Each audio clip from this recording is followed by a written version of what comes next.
Chapter 10, A Bosom Friend. Returning to the Spouter Inn from the chapel, I found Queequeg there quite alone, he having left the chapel before the benediction some time. He was sitting on a bench before the fire, with his feet on the stove hearth, and in one hand was holding close up to his face that little Negro idol of his, peering hard into its face, and with a jackknife gently whittling away at its nose, meanwhile humming to himself in his heathenish way. But being now interrupted, he put up the image, and pretty soon, going to the table, took up a large book there, and placing it on his lap, began counting the pages with deliberate regularity. At every 50th page, as I fancied, stopping a moment, looking vacantly around him, and giving utterance to a long-drawn, gurgling whistle of astonishment. He would then begin again at the next 50, seeming to commence at number 1 each time, as though he could not count more than 50, and it was only by such a large number of 50s being found together that his astonishment at the multitude of pages was decided. With much interest I sat watching him, savage though he was, and hideously marred about the face, at least to my taste. His countenance yet had a something in it which was by no means disagreeable. You can't hide the soul. Through all his unearthly tattooings, I thought I saw the traces of a simple, honest heart, and in his large, deep eyes, fiery black and bold, there seemed tokens of a spirit that would dare 1,000 devils. And besides all this, there was a certain lofty bearing about the pagan, which even his uncouthness could not altogether maim. He looked like a man who had never cringed and never had a creditor. Whether it was, too, that his head being shaved, his forehead was drawn out in freer and brighter relief, and looked more expansive than it otherwise would. This I would not venture to decide, but certain it was his head was phrenologically an excellent one. It may seem ridiculous, but it reminded me of General Washington's head, as seen in the popular busts of him. It had the same long, regularly graded retreating slope from above the brows, which were likewise very projecting, like 2 long promontories thickly wooded on top. Queequeg was George Washington, cannibalistically developed. Whilst I was thus looking closely, scanning him, half pretending, meanwhile, to be looking out at the storm from the casement, he never heeded my presence, never troubled himself with so much a single glance, but appeared wholly occupied with counting the pages of the marvelous book. Considering how sociably we had been sleeping together the night previous, and especially considering the affectionate arm I had found thrown over upon me waking in the morning, I thought this indifference of his pretty strange. But savages are strange beings. At times you do not know exactly how to take them. At first, they are overawing. Their calm self-connectedness of simplicity seems a Socratic wisdom. I had noticed also that Queequeg never consorted at all, or but very little, with the other seamen at the inn.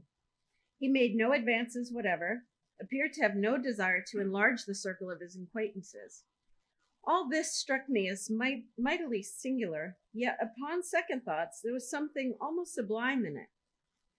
Here was a man some 20,000 miles from home, by the way of Cape Horn that is, which was the only way he could get there, thrown among people as strange to him as though we were on the planet Jupiter, and yet he seemed entirely at his ease, preserving the utmost serenity, content with his own companionship, always equal to himself. Surely this was a touch of fine philosophy, though no doubt he had never heard there was such a thing as that. But perhaps to be true philosophers, we mortals should not be conscious of so living or so striving. So soon as I hear that such or such a man gives himself out for a philosopher, I conclude that, like the dyspeptic old woman, he must have broken his digester.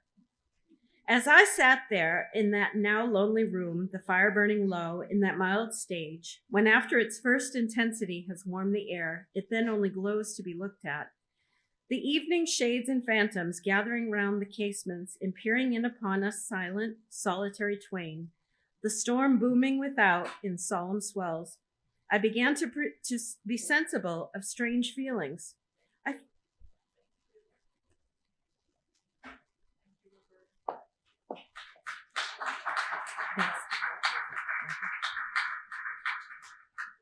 I felt a melting in me.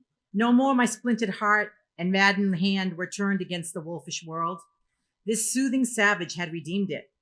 There he sat, his very indifference, speaking in nature in which there lurked no civilized hypocrisies and bland deceits. Wild he was, a very sight of sights to see. Yet I began to feel myself mysteriously drawn toward him. And those same things that would have repelled most others, they were the very magnets that thus drew me. I'll try a pagan friend, I thought, since Christian but hollow courtesy. I drew my bench near him and made some friendly signs and hints, doing my best to talk with him meanwhile. At first he little noticed these advances, but presently, upon my referring to his last night's hospitalities, he made out to ask me whether we were again to be bedfellows. I told him yes, whereat he thought he looked pleased, perhaps together. Evident that were in it. Thus I soon engaged his interest, and from that we went to jabbering the best we could about the various outer sights to be seen in this famous town. Soon I proposed a social smoke, and producing his pouch and tomahawk, he quietly offered me a puff, and then we sat exchanging puffs from that wild pipe of his and keeping it regularly passing between us. If there yet lurked any ice of indifference toward me in the pagan's breast, this pleasant, genial smoke we had soon thawed it out and left us cronies. He seemed to take me to me quite naturally and unbiddenly as I to him. And when our smoke was over, he pressed his forehead against mine, clasped me round the waist, and said that henceforth we were married, meaning, in his country's phrase, that we were bosom friends. He would gladly die for me if need should be. In a countryman, this sudden flame of friendship would have seemed far too premature, a thing to be distrusted. But in this simple savage, those old rules would not apply. After supper and another social chat and smoke, we went to our room together. He made me a present of his embalmed head, took out his enormous tobacco wallet, and groping under the tobacco, drew out some $30 in silver, then spreading them on the table and mechanically dividing them into 2 equal portions, pushed one of them toward me and said it was mine. I was going to remonstrate, but he silenced me by pouring them into my trousers pocket. I let them stay. He then went about his evening prayers, took out his idol, and removed the paper fireboard. By certain signs and symptoms, I thought he seemed anxious for me to join him. But well knowing what was to follow, I deliberated a moment whether, in case he invited me, I would comply or otherwise. I was a good Christian, born and bred in the bosom of the infallible Presbyterian Church.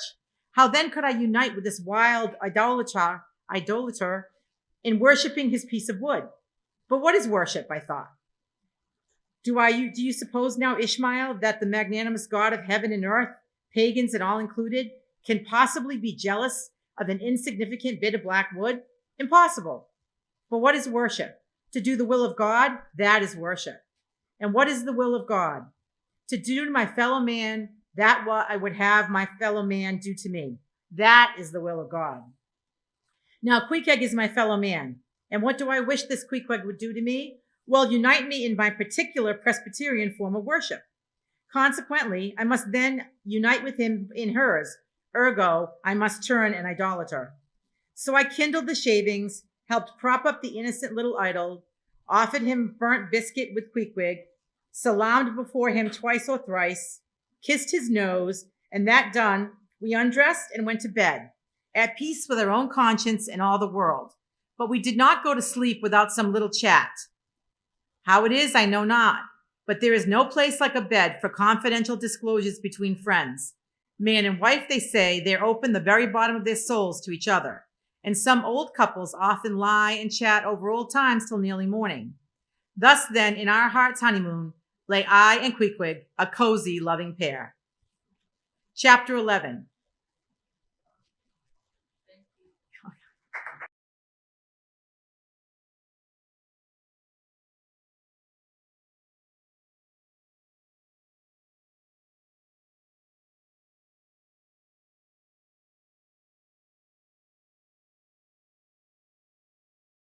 And Queequeg, now and then affectionately throwing his brown tattooed legs over mine, and then, drawing them back, so entirely sociable and free and easy we were, when at last, by reason of our confabulations, what little nappishness remained in us altogether departed, and we felt like getting up again, though daybreak was yet some way down the future. Yet we became very wakeful, so much that our recumbent position began to grow wearisome, and by little and little we found ourselves sitting up, the clothes well tucked around us, leaning against the headboard, with our 4 knees drawn up close together, and our 2 noses bending over them, as if our knee pans were warming pans. We felt very nice and snug, the more so since it was chilly, out of doors, indeed, out of bedclothes too, seeing that there was no fire in the room. The more so, I say, because truly to enjoy bodily warmth, some small part of you must be cold, for there is no quality in this world that is not what is merely by contrast. Nothing exists in itself. If you flatter yourself that you are all over comfortable and have been so a long time, then you cannot be said to be comfortable anymore.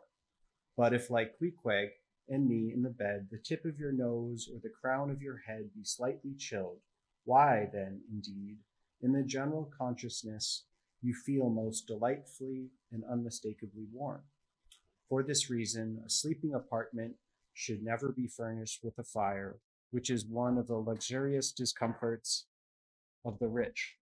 For the height of this sort of deliciousness is to have nothing but the blanket between you and your snugness and the cold of the outer air.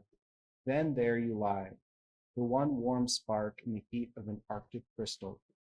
We had been sitting in the crouching manner for some time, when all at once I thought I would open my eyes, for when between sheets, whether by day or by night, and whether asleep or awake, I have a way of always keeping my eyes shut, in order the more to concentrate the snugness of being in bed. Because no man can feel his own identity aright, except his eyes be closed, as if darkness were indeed the proper element of our essences, though light be more congenial to our clayey part. Upon opening my eyes, and then coming out of my own pleasant and self-created darkness into the imposed and coarse outer gloom of the unilluminated 12 o'clock night, I experienced a disagreeable revulsion. Nor did I at all object to the hint from Queequeg that perhaps it were best to strike a light, seeing that we were so wide awake, and besides, he felt a strong desire to have a few quiet puffs from his tomahawk. Be it said that though I had felt such a strong repugnance to his smoking in the bed the night before,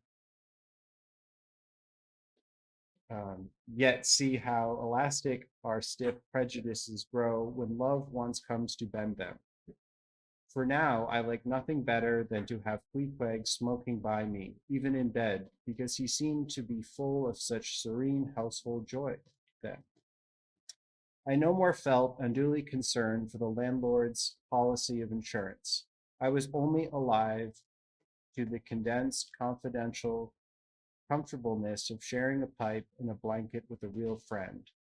With our shaggy jackets drawn about our shoulders, we now passed the tomahawk from one to the other, till slowly there grew over us a blue hanging tester of smoke, illuminated by the flame of the new lit lamp. Whether it was that this undulating tester rolled the savage away to far distant scenes, I know not. But he now spoke of his native island, and eager to hear his history, I begged him to go on and tell it. He gladly complied. Though at the time I but ill comprehended not a few of his words, yet subsequent disclosures, when I had become more familiar with his broken phraseology, now enabled me to present the whole story, such as it may prove in the mere skeleton I give.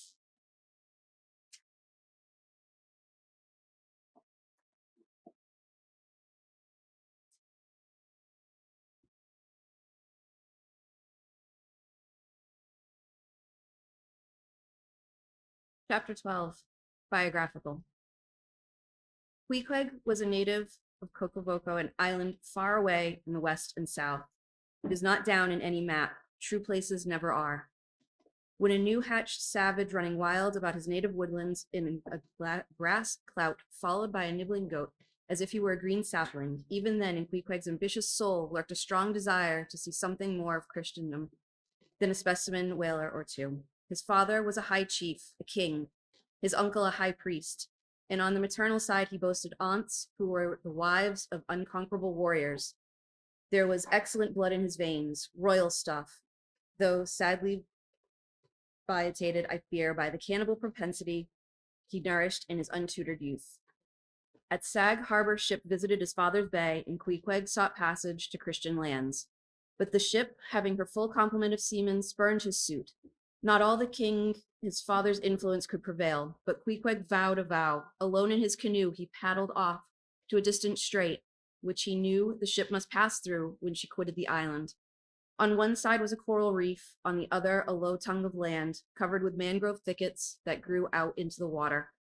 Hiding his canoe still afloat among the thickets, with its prow seaward, he sat down in the stern, paddle low in hand, and when the ship was gliding by, like a flash, he darted out, gained her side, and with one backward dash of his foot, capsized and sank his canoe, climbed up the chains, and throwing himself at full length upon the deck, grappled a ring bolt there, and swore not to let go of it, though hacked in pieces.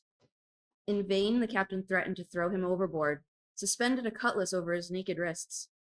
Queequeg was the son of a king, and Queequeg budged not. Struck by his desperate dauntlessness and his wild desire to visit Christendom, the captain at last relented, and told him he might make himself at home. But this fine young savage, this sea prince of Wales, never saw the captain's cabin. They put him down among the sailors and made a whaleman of him. But like Tsar Peter, content to toil in the shipyards of foreign cities, Queequeg disdained not seeming ignominy, and thereby he might happily gain the power of enlightening his untutored countrymen. For at bottom, so he told me, he was actuated by a profound desire to learn among the Christians the arts whereby to make his people still happier than they were, and more than that, still better than they were. But alas, the practices of whalemen soon convinced him that even Christians could be both miserable and wicked, infinitely more so than all his father's heathens. Arrived at last in old Sag Harbor and seeing what the sailors did there, and then going on to Nantucket and seeing how they spent their wages in that place also, poor Queequeg gave it up for lost. Though he, it's a wicked world, thought he, it's a wicked world in all meridians, I'll die a pagan. And thus, an old idolater at heart, he yet lived among these Christians, wore their clothes, tried to talk their gibberish. Hence the queer ways about him, though now some time from home. By hints, I asked him whether he did not propose going back and having a coronation, since he might now consider his father dead and gone, he being very old and feeble at the last accounts. He answered no, not yet, and added that he was fearful Christianity, or rather Christians, had unfitted him for ascending the pure and undefiled throne of 30 pagan kings before him. By and by he said he would return, and as soon as he felt himself baptized again. For the nonce, however, he proposed to sail about and sow his wild oats in all 4 oceans. They had made a harpooner of him, and that barbed iron was in lieu of a scepter now. I asked him what might be his immediate purpose, touching on his future movements. He answered to go to sea again, in his old vocation. Upon this, I told him that whaling was my own design, and informed him of my intentions to sail out of Nantucket as being the most promising port for adventurous whalemen to embark from. He at once resolved to accompany me to that island, ship aboard the same vessel, get into the same watch, the same boat, and the same mess with me. In short, to share my every hap. With both my hands in his boldly dipped into the potluck of both worlds. To all this I joyously ascended, for besides the affection I now felt for Queequeg, he was an experienced harpooner, and as such could not fail to be of great usefulness to one who, like me, was wholly ignorant of the mysteries of whaling, though well acquainted with the sea, as known to merchant seamen.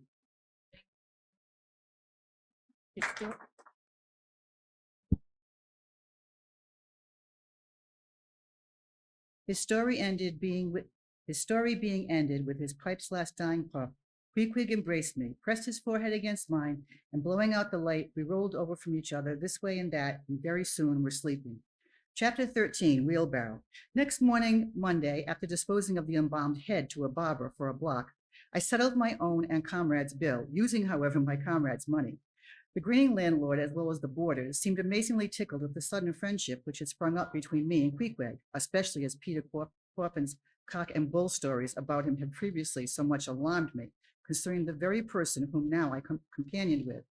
We borrowed a wheelbarrow, and embarking our things, including my own poor carpet bag and Queequeg's canvas sack and hammock, away we went down to the Moss, the little Nantucket packet schooner moored at the wharf. After we were going along, the people stared, not at Queequeg so much, for they were used to seeing cannibals like him in their streets, but at seeing him and me upon such confidential terms.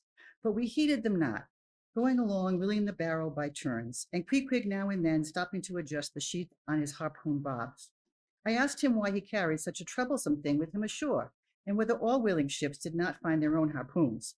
To this, in substance, he replied, that though what I hinted was true enough, yet he had a particular affection for his own harpoon, because it was of assured stuff, well tried in many a mortal combat, and deeply intimate with the hearts of whales. In short, like many inland reapers and mowers who go into the farmers' meadows armed with their own scythes, though in no wise obliged to furnish them, even so Queequeg, for his own private reasons, preferred his own harpoon. Shifting the barrow from my hand to his, he told me a funny story about the first wheelbarrow he had ever seen. It was in Sag Harbor. The owners of his ship, it seems, had lent him one in which to carry his heavy chest to his boarding house. Not to seem ignorant about the thing, though in truth he was entirely so, concerning the precise way in which to manage the barrow, Queequeg put his chest upon it, lashes it fast, and then shoulders the barrow and marches up the wharf. Why, said I, Queequeg, you might have known better than that, one would think. Didn't the people laugh? Upon this, he told me another story. The people of his island of Rokokovo, it seems, at their wedding feast, expressed the fragrant water of young coconuts into a large stained calabash like a punch bowl, and this punch bowl always forms the great central ornament on the braided mat where the feast is held. Now, a certain grand merchant ship once touched at Rokokovo, and its commander, from all accounts, a very stately, punctilious gentleman, at least for a sea captain. This commander was invited to the wedding feast of Queequeg's sister, a pretty young princess who had just turned 10. Well, when all the wedding guests were assembled at the bride's bamboo cottage, this captain marches in, and being assigned the post of honor, places himself over against the punch bowl and between the high priest and his majesty the king, Queequeg's father. Grace being said, for those people have their graces as well as we, though Queequeg told me that unlike us, who at such times look downwards to our platters, they, on the contrary, copy the ducks, glance upwards to the great giver of all feasts. Grace, I say, being said, the high priest opens the banquet by the immemorial ceremony of the island, that is, dipping his consecrated and consecrating fingers into the bowl before the blessed beverage circulates. Seeing himself placed next to the priest, and noting the ceremony, and thinking himself, being captain of a ship, as having plain precedence over a mere island king, especially in the king's own house, the captain coolly proceeds to wash his hands in the punch bowl, taking it, I suppose, for a huge finger glass. Now, said Queequeg, what you think now? Did not people laugh? At last, passage paid and luggage safe, we stood on board the schooner. Hoisting sail, it glided down the Acushnet River. On one side, New Bedford rose in terraces of streets, their ice-covered trees all glittering in the clear, cold air. Huge hills and mountains of cask on cask were piled upon her wharfs, and side by side the world-wandering whale ships lay silent and safely moored at last, while from others came a sound of carpenters and coopers, with blended noises of fires and forges to melt the pitch, all betokening that new cruises were on the start.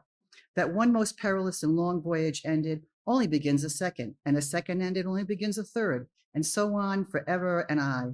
For such is the endlessness, yea, the intolerableness of all earthly effort.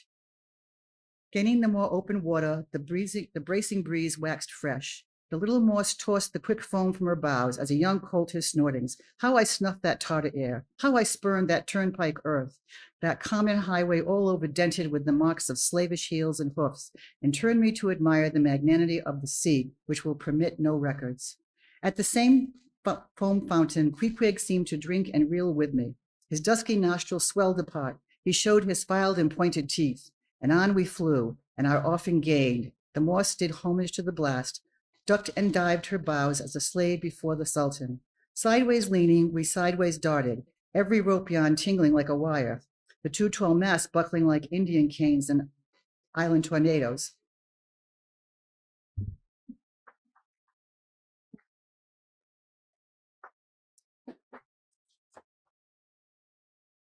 So full of this reeling scene were we, as we stood by the plunging bowsprit, that for some time we did not notice the jeering glances of the passengers, a lubber-like assembly who marveled that two fellow beings should be so companionable, as though a white man were anything more dignified than a whitewashed Negro. But there were some boobies and bumpkins there who, by their intense greenness, must have come from the heart and center of all verdure. Queequeg caught one of these young saplings, mimicking him behind his back. I thought the bumpkin's hour of doom was come.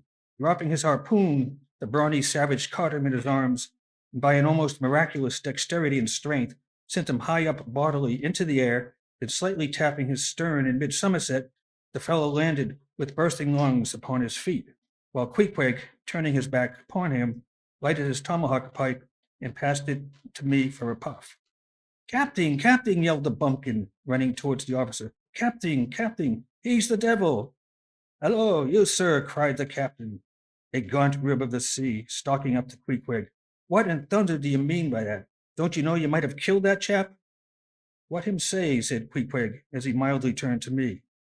He say, said I, did you came near killy that man there, pointing to the still shivering greenhorn.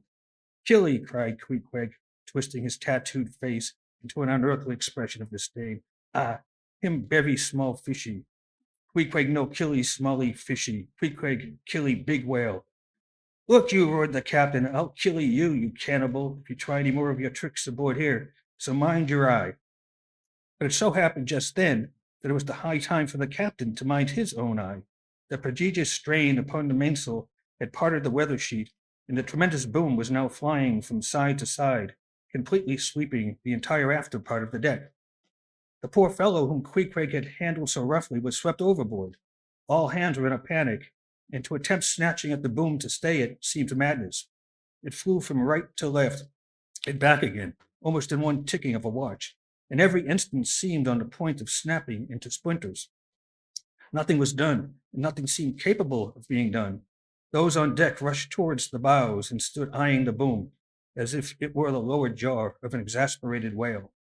In the midst of this consternation, Queequeg dropped deftly to his knees, and crawling under the path of the boom, whipped hold of a rope, secured one end to the bulwarks, and then flinging the other like a lasso, caught it around the boom as it swept over his head, and at the next jerk, the spar was that way trapped, and all was safe. The schooner was run into the wind, and while the hands were clearing away the stern boat, Queequeg, stripped to the waist, darted from the side with a long, living arc of a leap.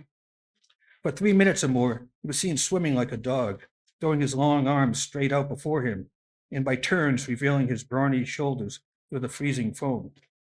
I looked at the grand and glorious fellow, but saw no one to be saved. The greenhood had gone down. Shooting himself perpendicularly from the water, Queequeg now took an instant's glance around him, seeming to see just how matters were, dived down and disappeared. A few minutes more, and he rose again, one arm still striking out, and with the other dragging a lifeless form. The boat soon picked them up. The poor bumpkin was restored. All hands voted Queequeg a noble trump. The captain begged his pardon. From that hour I clothed Queequeg like a barnacle. Yea, and poor Queequeg took his last long dive. Was there ever such unconsciousness? He did not seem to think that he had all deserved the medal from the humane and magnanimous societies. He only asked for water, fresh water, something to wipe the brine off. That done, he put on dry clothes, lighted his pipe, and leaning against the bulwarks and mildly eyeing those around him, seemed to be saying to himself, it's a mutual joint stock world in all meridians. We cannibals must help these Christians.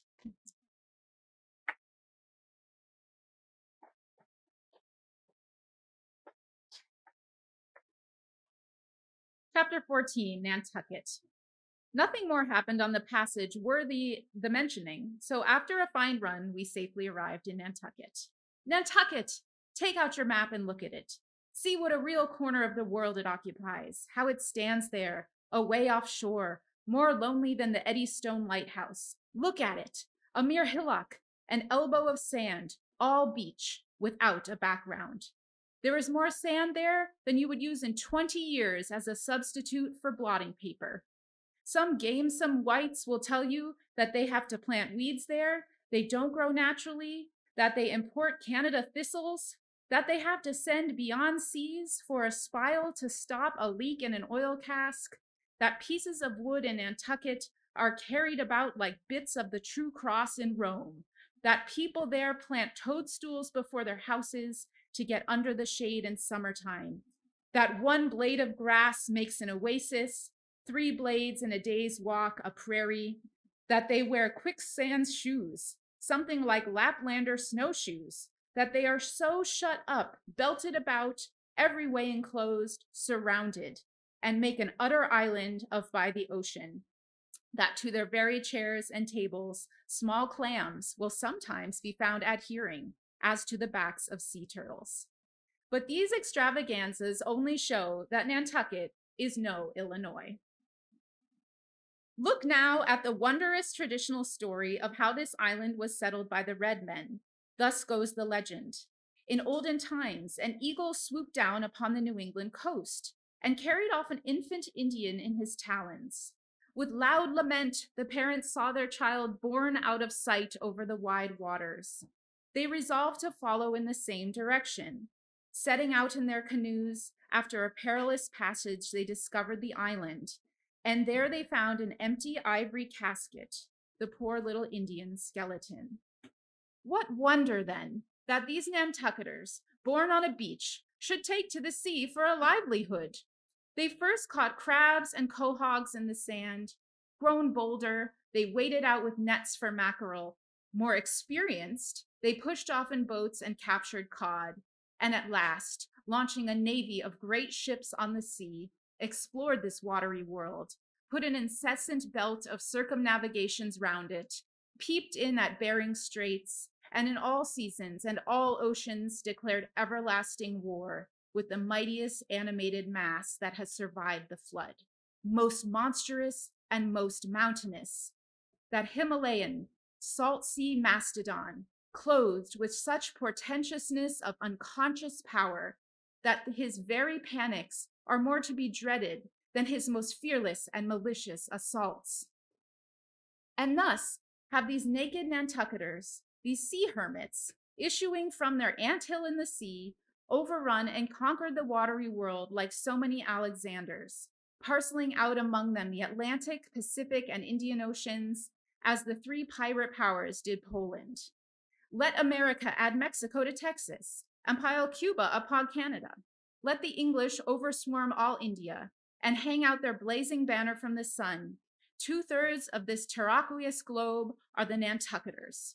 For the sea is his, he owns it, as emperors own empires, other seamen having but a right of way through it.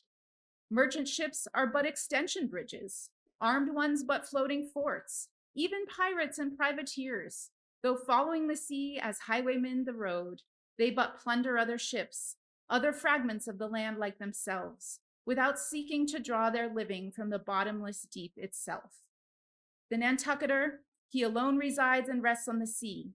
He alone, in Bible language, goes down to it in ships, to and fro plowing it as his own special plantation. There is his home. There lies his business, which a Noah's flood would not interrupt, though it overwhelmed all the millions in China.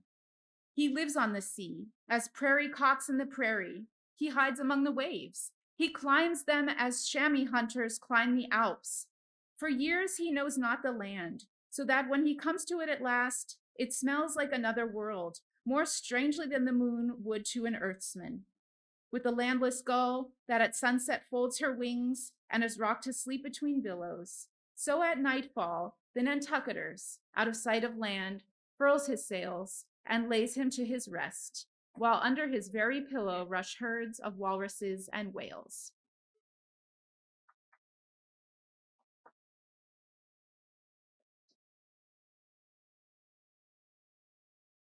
Chapter 15. Chowder.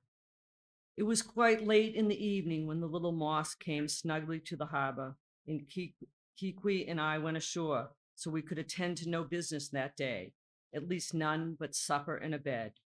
The landlord of the Spouter Inn had recommended us to his cousin, Hosea Hussey of the Tripods, whom he asserted to be the proprietor of one of the best kept hotels in all Nantucket. And moreover, he had assured us that his cousin, Hosea, as he called him, was famous for his chowders. In short, he plainly hinted that we would not possibly do better than to try potluck at the Tripods. But the directions he had given us about keeping a yellow warehouse on our starboard hand till we opened a white church to the larboard, and then keeping that on the larboard hand till we made a corner 3/4 to the starboard, and that done, then asked the first man we met where the place was. These crooked directions of his very much puzzled us at first, especially as at the outset Keequeg insisted that the yellow warehouse, our first point of departure, must be left on the larboard hand, whereas I understood Peter Coffin to say it was on the starboard.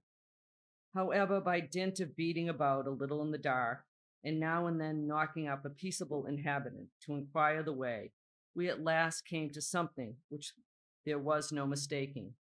2 enormous wooden pots, painted black and suspended by asses' ears, swung from the cross trees of an old topmast, planted in front of an old doorway. The horns of the cross trees were sawed off at the other side, so that this old topmast looked not a little like a gallows. Perhaps I was oversensitive to such impressions at the time, but I could not help staring at this gallows without a vague misgiving. A sort of crick was in my neck as I gazed up to the 2 remaining horns. Yes, 2 of them, one for Queequeg and one for me. It's ominous, I think.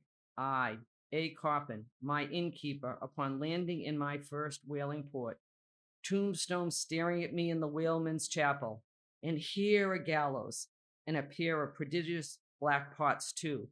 Are these last throwing out oblique hints touching Prophet?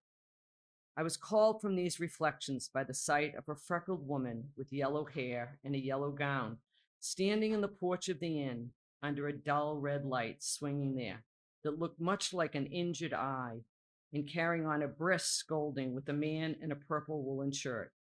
"Get along ye with ye," she said to the man, "or I'll be combing ye." "Come on, Queequeg," said I. "All right, there's Mrs. Hussey." And so it turned out, Mr. Hosea Hussey being from home, but leaving Mrs. Hussey entirely competent to attend to all his affairs. Upon making known our desires for a supper and a bed, Mrs. Hussey, postponing further scolding for the present, ushered us into a little room, and seating us at a table spread with the relics of a recently concluded repast, turned round to us and said, "Clam or cod?" "What's that about cods, ma'am?" said I, with much politeness. "Clam or cod," she repeated. "A clam for supper? A cold clam. Is that what you mean, Mrs. Hussey?" says I. "But that's a rather cold and clammy reception in the wintertime, ain't it, Mrs. Hussey?"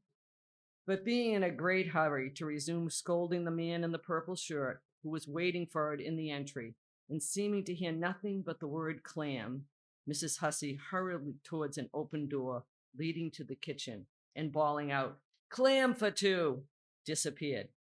Pee-wee and I said, "Do you think that we can make out a supper for both of us out of 1 clam?"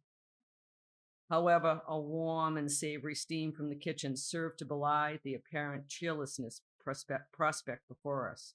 But when that smoking chowder came in, the mystery was delightfully explained. Oh, sweet friends, hearken to me. It was made of small, juicy clams, scaly bigger than hazelnuts, mixed with pounded ship's biscuit and salted pork cut up in little flakes, the whole enriched with butter and plentifully seasoned with pepper and salt. Our appetites being sharpened by the frosty journey, and in particular, Queequeg seeing his favorite fishing food before him, and the chowder being surpassingly excellent, we dispatched it with great expedition, when leading back a moment and bethinking me of Mrs. Hussey's clam and cod announcements, I thought I would try a little experiment.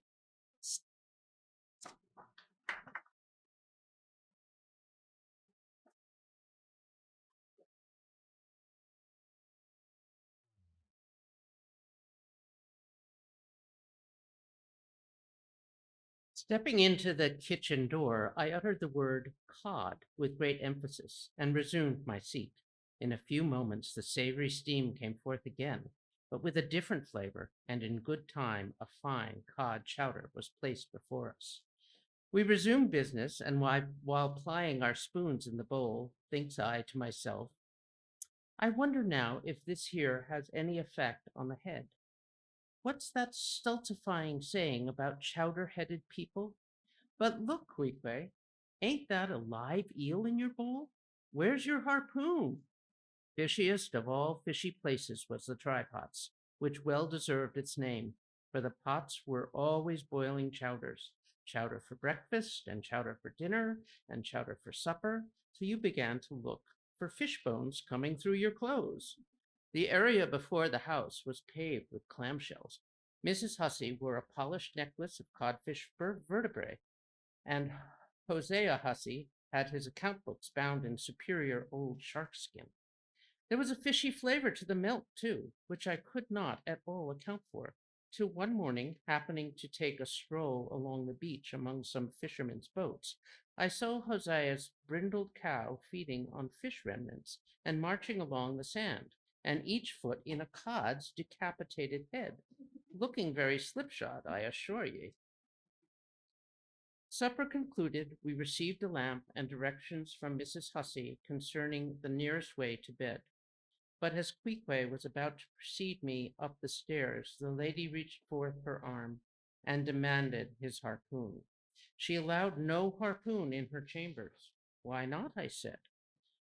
Every true whaleman sleeps with his harpoon, but why not? Because it's dangerous, she said. Ever since young Stiggs coming from that unfortunate voyage of his, when he was gone 4 years and a half with only 3 barrels of eel, was found dead in my first floor back, with his harpoon in his side. Ever since then, I allow no boarders to take such dangerous weapons into their rooms at night. So, Mr. Queequeg, for she had learned his name, I will just take this here iron and keep it for you till morning. But the chowder, clam, or cod tomorrow morning for breakfast, men? Both, says I, and let's have a couple of smoked herring by way of variety. Chapter 16, The Ship.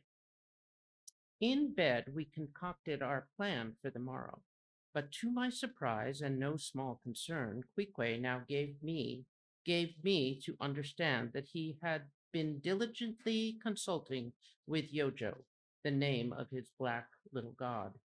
And Yojo had told him 2 or 3 times over, and strongly insisted upon it every way, that instead of our going together among the whaling fleet in harbor, and in concert selecting our craft, instead of this, I say, Yojo earnestly enjoined that the selection of the ship should rest wholly with me, inasmuch as Yojo purposed befriending us, and in order to do so, had already pitched upon a vessel, which, if left to myself, I, Ishmael, should infallibly light upon, for all the world as though it had turned out by chance, and in the vessel I must immediately ship myself, for the present irrespective of Queequeg.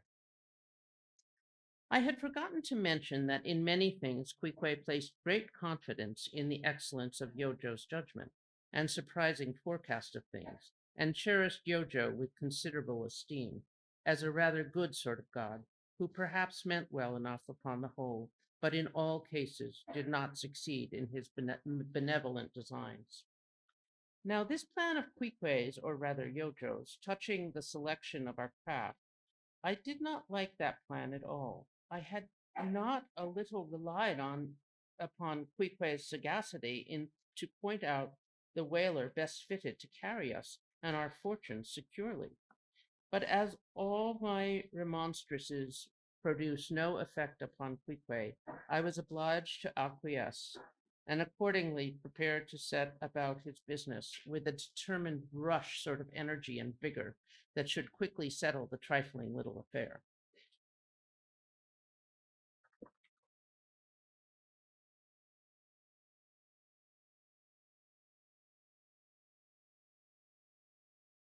Next morning early, leaving Queequeg shut up with Yojo in our little bedroom, for it seemed that it was some sort of Lent or Ramadan, or day of fasting, humiliation and prayer with Queequeg and Yojo that day. How it was that I never could find out, for though I applied myself to it several times, I never could master his liturgies and articles, leaving Queequeg then fasting on his tomahawk pipe and Yojo warming himself at his sacrificial fire of shavings. I sallied out among the shipping. After much prolonged sauntering and many random inquiries, I learnt that there were 3 ships up for 3 years' voyage: the Devil Dam, the Titbit, and the Pequod. Devil Dam I do not know the origin of. Titbit is obvious.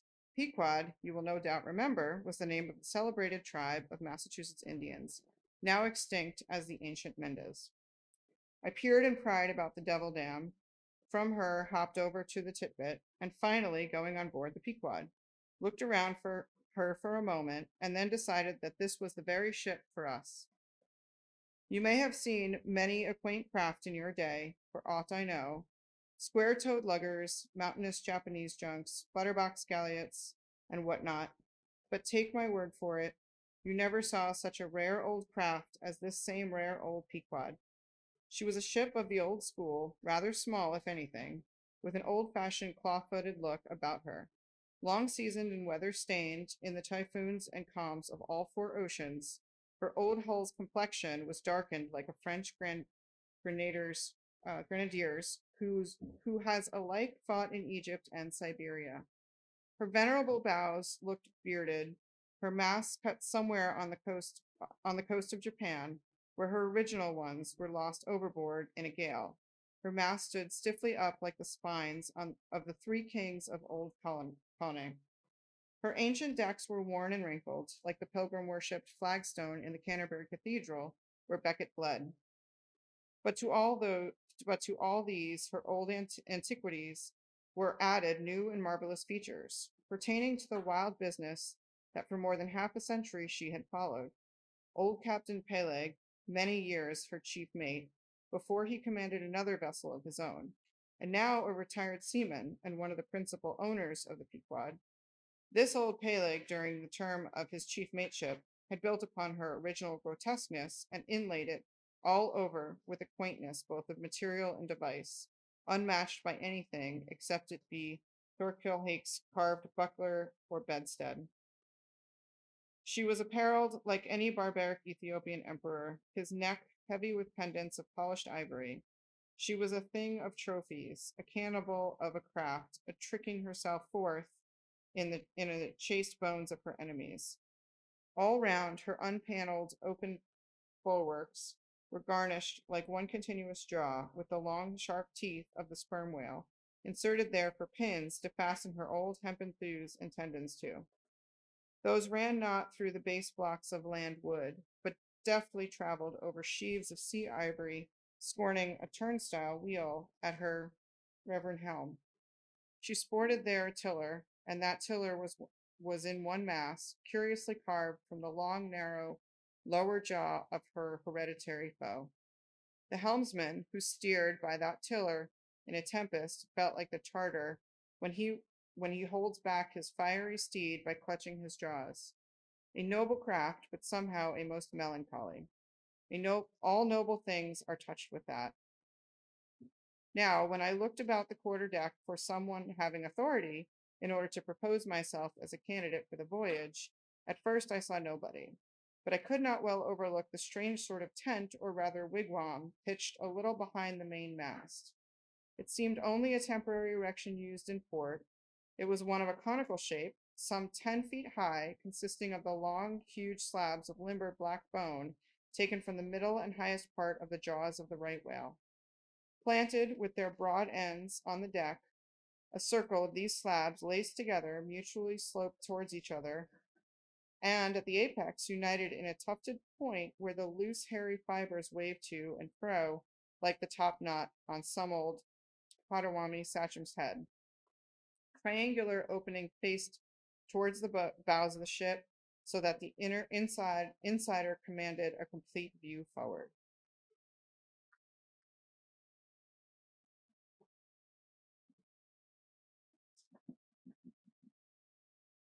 And half concealed in this queer tenement, I at length found one who by his aspect seemed to have authority, and who, it being noon and the ship's work suspended, was now enjoying respite from the burden of command. He was seated on an old-fashioned oaken chair, wriggling all over with curious carving, and the bottom of which was formed of a stout interlacing of the same elastic stuff of which the wigwam was constructed. There was nothing so very particular, perhaps, about the appearance of the elderly man I saw. He was brown and brawny, like most old seamen, and heavily rolled up in blue pilot cloth, cut in the Quaker style. Only there was a fine and almost microscopic network of the minutest wrinkles interlacing around his eyes, which must have arisen from his continual sailings in many hard gales and always looking to windward. For this causes the muscles about the eyes to become pursed together. Such eye wrinkles are very effectual in a scowl. "Is this the captain of the Pequod?" said I, advancing to the door of the tent. "Supposing it be the captain of the Pequod, what dost thou want of him?" he demanded. "I was thinking of shipping." "Thou wast thou? I see thou art no Nantucketer. Ever been in a stove boat?" "No, sir, I never have." "Dost know nothing at all about whaling, I dare say, eh?" "Nothing, sir, but I have no doubt I shall soon learn. I've been several voyages in the merchant service, and I think that merchant service be damned. Talk not that lingo to me. Dost see that leg? I'll take that leg away from thy stern, if ever thou talkest of the merchant services to me again. Merchant service, indeed! I suppose now ye feel considerable proud of having served on those merchant ships. But flukes, man, what makes thee want to go a-whaling, eh? It looks a little suspicious, don't it, eh? Hast not been a pirate, hast thou? Didst not rob thy last captain, didst thou? Dost not think of murdering the officers when thou gettest to sea? I protested my innocence of these things. I saw that under the mask of these half-humorous innuendos, this old seaman, as an insulated Quakerish Nantucketer, was full of his insular prejudices and rather distrustful of all aliens unless they hailed from Cape Cod or the Vineyard. "But what takes thee a-whaling? I want to know that before I think of shipping ye." "Well, sir, I want to see what whaling is. I want to see the world." "Want to see what whaling is, eh? Have ye clapped eye on Captain Ahab?" "Who is Captain Ahab, sir?" Aye, I thought so. Captain Ahab is the captain of this ship." "I am mistaken, then. I thought I was speaking to the captain himself." "Thou art speaking to Captain Peleg. That's who ye are speaking to, young man. It belongs to me and Captain Bildad to see the Pequod fitted out for the voyage and supplied with all her needs, including crew. We are part owners and agents. But as I was going to say, if thou wantest to know what whaling is, and thou tellest you do, I can put ye in a way of finding it out before ye bind yourself to it, past backing out. Clap eye on Captain Ahab, young man, and thou wilt find that he has only one leg." "What do you mean, sir? Was the other one lost by a whale?" "Lost by a whale, young man? Come nearer to me. It was devoured, chewed up, crunched by the monstrous Parmeseti that ever chipped a boat. Ha ha!" I was a little alarmed by his energy, perhaps also a little touched at the hearty grief in his concluding exclamation, but said as calmly as I could, "What you say is no doubt true enough, sir, but how could I know there was any peculiar ferocity in that particular whale, though I might have inferred as much from the simple fact of the accident. Look ye now, young man, thy lungs are soft, are sort of a soft, you see. Thou dost not talk sharp a bit. Sure you've been to sea before now, sure of that?" "Sir," said I. "Sure," said I. "I thought I told you that I had been 4 voyages in the merchant." "Hard down off that.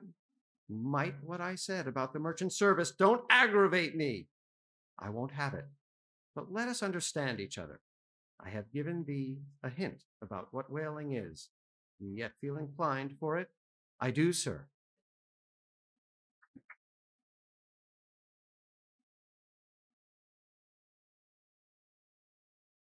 Very good.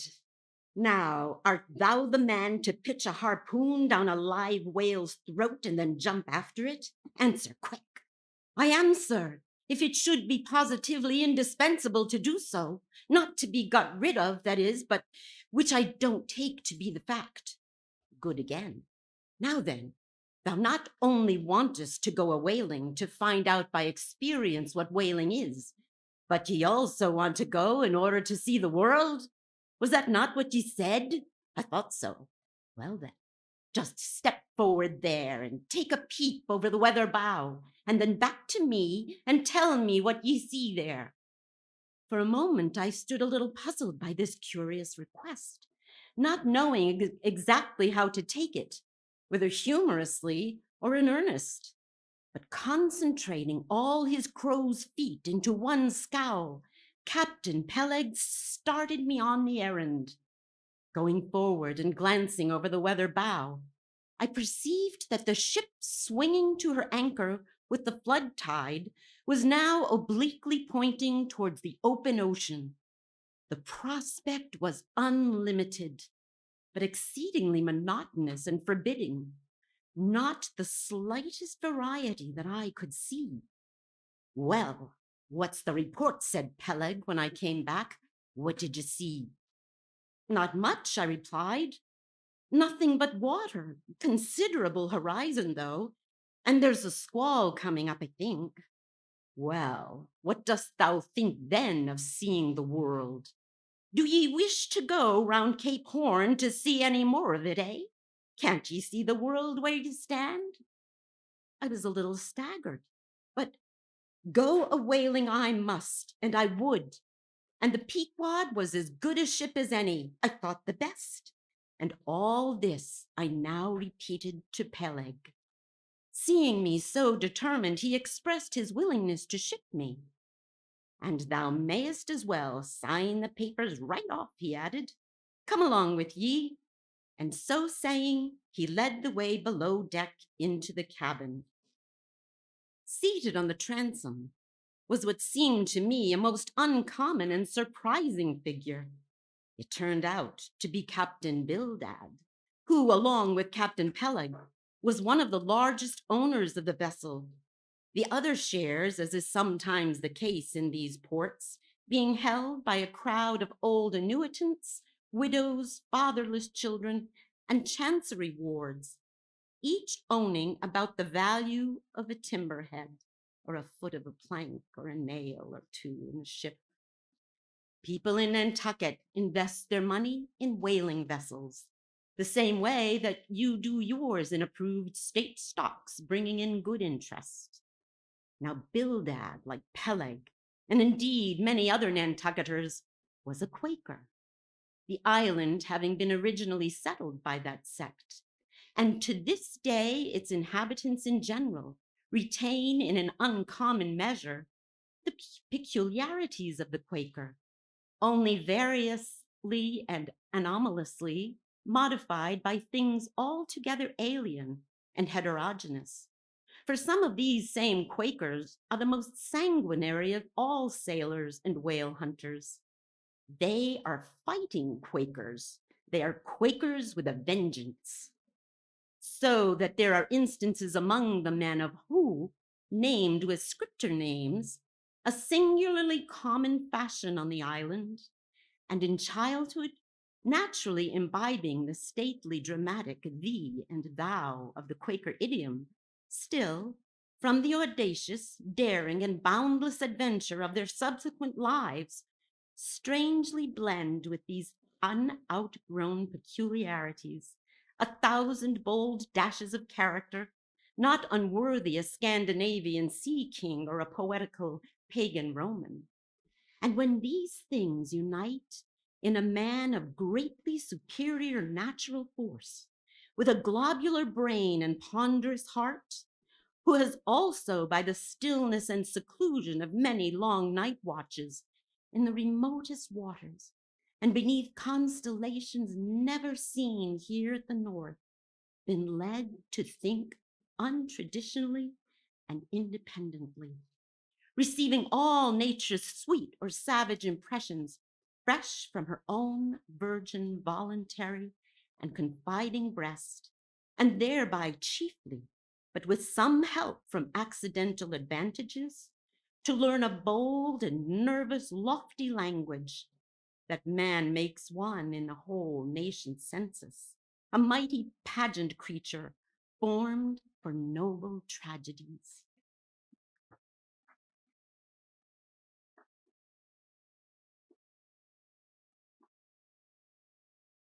Nor will it at all detract from him, dramatically regarded, if either by birth or other circumstances he have what seems a half willful overruling morbidness at the bottom of his nature. For all men tragically great are made so through a certain morbidness. Be sure of this, O young ambition, all mortal greatness is but disease.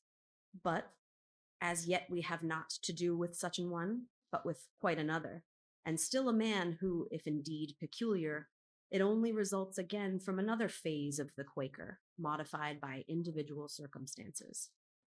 Like Captain Peleg, Captain Bildad was a well-to-do retired whaleman.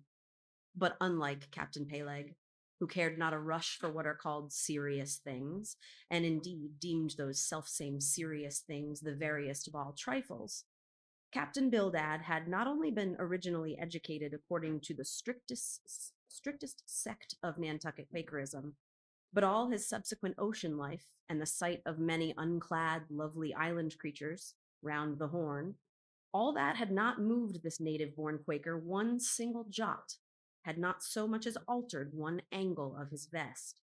Still, for all this immutableness, was there some lack of common consistency about worthy Captain Bildad?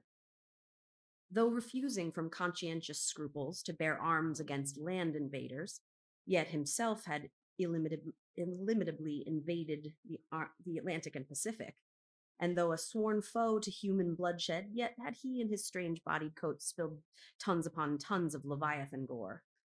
How now in the contemplative evening of his days the pious Bildad reconciled these things in the reminiscence, I do not know, but it did not seem to concern him much, and very probably he had long since come to the sage and sensible conclusion that a man's religion is one thing, and this practical world quite another.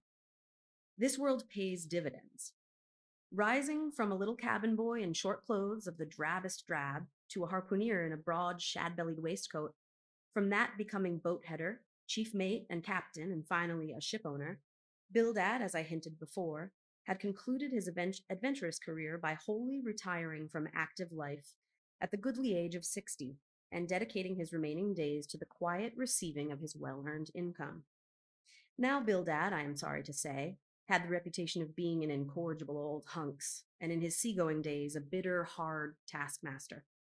They told me in Nantucket, though, it certainly seems a curious story, that when he sailed the old Cattegat whalemen, his crew, upon arriving home, were mostly all carried ashore to the hospital, sore exhausted and worn out. For a pious man, especially for a Quaker, he was certainly rather hard-hearted, to say the least. He never used to swear, though at his men, they said, but somehow he got an inordinate quantity of cruel, unmitigated hard work out of them. When Bildad was a chief mate, to have his drab-colored eye intently looking at you made you feel completely nervous, till you could clutch something, a hammer or a marling spike, and go to work like mad, at something or other, never mind what. Indolence and idleness perished before him. His own person was the exact embodiment of his utilitarian character. On his long, gaunt body he carried no spare flesh, no superfluous beard, his chin having a soft, economical nap to it, like the worn nap of his broad-brimmed hat. Such, then, was the person I saw seated on the transom when I followed Captain Peleg down into the cabin. The space between the decks was small, and there, bolt upright, sat old Bildad, who always sat so, and never leaned, and this to save his coat-tails. His broad brim was placed beside him, his legs were stiffly crossed, his drab vesture was buttoned up to his chin, and spectacles on his nose, he seemed absorbed in reading from a ponderous volume. "Bildad," cried Captain Peleg. "At it again, Bildad, eh? You've been studying those scriptures now for the last 30 years, to my certain knowledge. How far you got, Bildad?"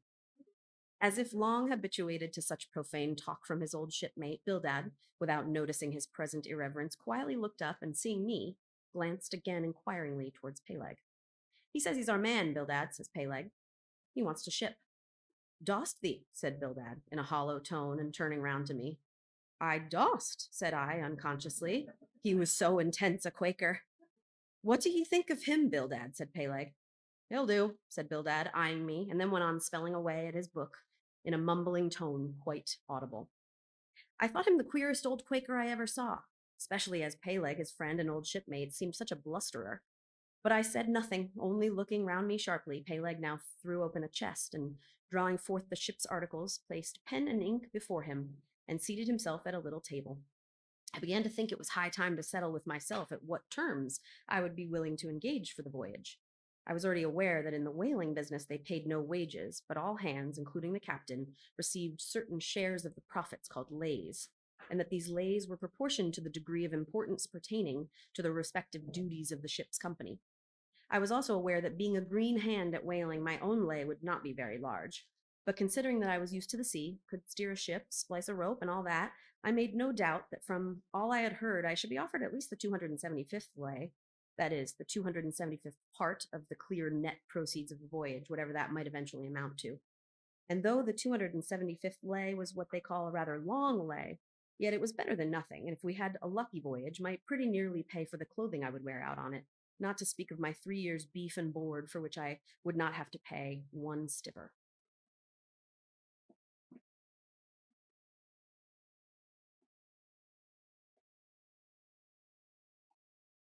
It might be thought that this was a poor way to accumulate a princely fortune, and so it was, a very poor way indeed.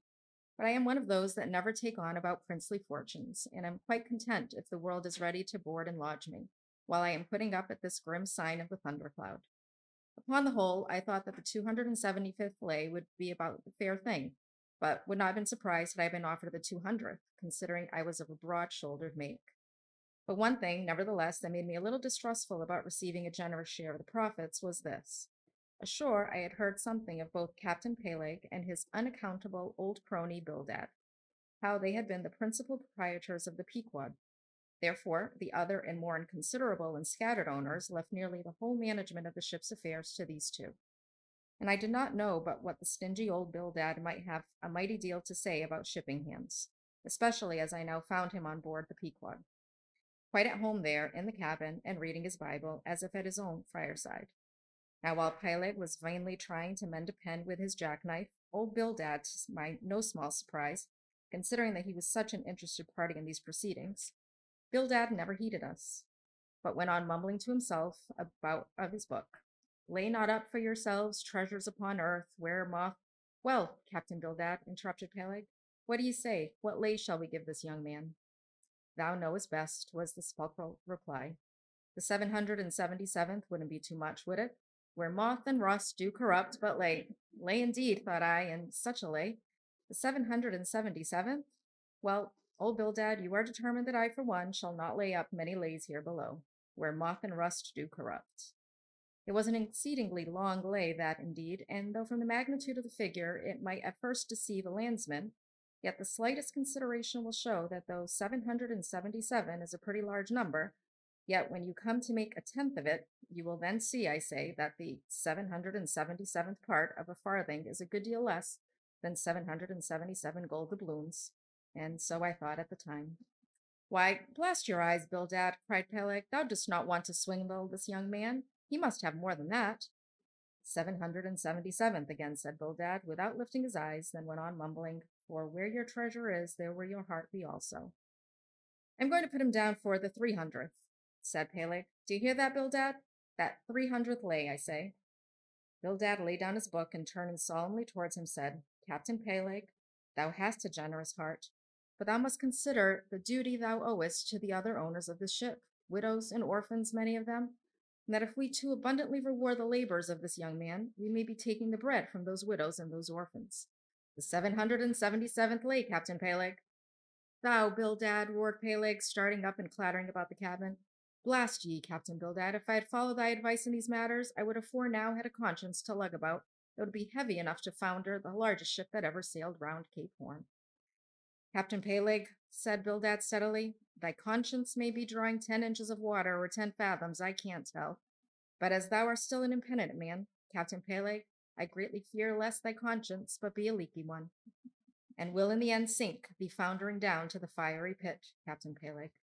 Fiery pit, ye insult me, man. Past all natural bearing, ye insult me. It's an all-fired outrage to tell any human creature that he's bound to hell. Looks and flames, Bildad, say that again to me, and start my soul bolts, but I'll swallow a live goat with all his hair and horns on. Out of the cabin, ye canting, drab-colored son of a wooden gun, a straight wig with ye. As he thundered out this, he made a rush at Bildad, but with a marvelous oblique sliding celerity, Bildad for the time eluded him. Alarmed at this terrible outburst between the two principal and responsible owners of the ship, and feeling half a mind to give up all idea of sailing in a vessel so questionably owned and temporarily commanded, I stepped aside from the door to give egress to Bildad, who, I made no doubt, was all eagerness to vanish from before the awakened wrath of Peleg. But to my astonishment, he sat down again on the transom very quietly, and seemed to have not the slightest intention of withdrawing. He seemed quite used to the impenitent Peleg in his ways.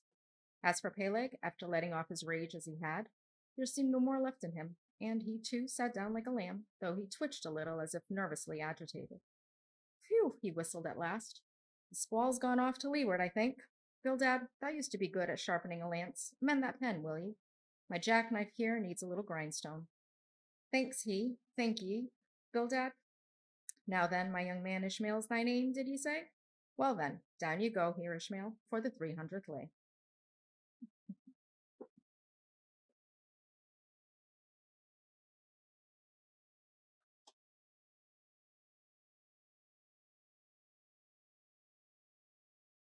Captain Peleg, said I have a friend with me who wants to ship too. Shall I bring him down tomorrow? To be sure, said Peleg. Fetch him along and we'll look at him. What lay does he want? Groaned Bildad, glancing up from the book in which he had again been burying himself. Oh, never mind thee about that, Bildad, said Peleg. Has he ever whaled at any? Turning to me. Killed more whales than I can count, Captain Peleg. Well, bring him along then. And after signing the papers, off I went, nothing doubting but that I had done a good morning's work and that the Pequod was the identical ship that Yojo had provided to carry Queepeg and me around the Cape. But I had not proceeded far when I began to bethink that the captain with whom I was to sail yet remained unseen by me, though indeed in many cases a whale ship will be completely fitted out and receive all her crew on board ere the captain makes himself visible by arriving to take command. For sometimes these voyages are so prolonged and the shore intervals at home so exceedingly brief that if the captain have a family or any absorbing concernment of that sort, he does not trouble himself much about his ship in port, but leaves her to the owners till all is ready for sea. However, it is always as well to have a look at him before irrevocably committing yourself into his hands.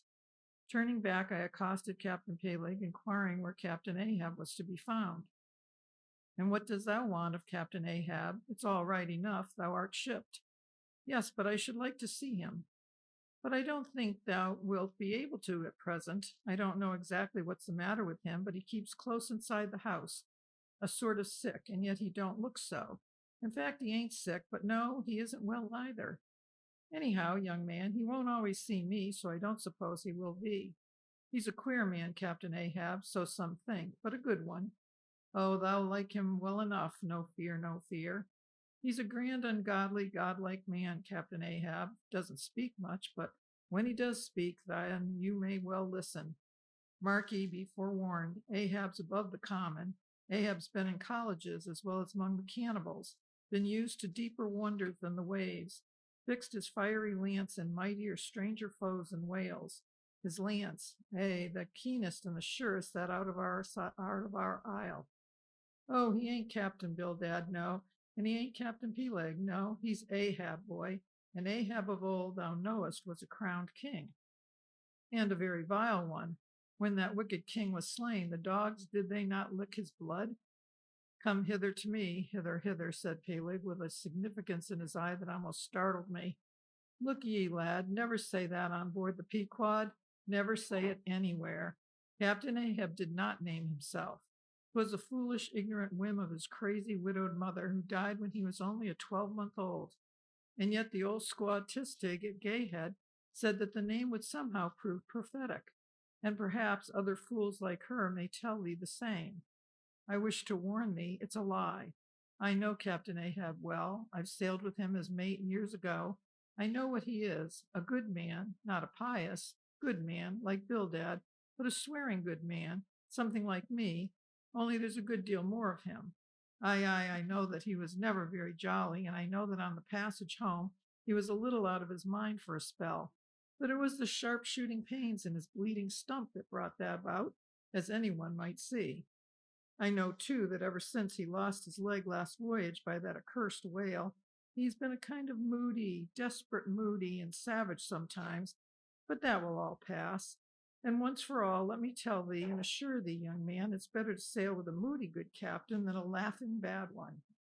So goodbye to thee, and wrong not Captain Ahab, because he happens to have a wicked name.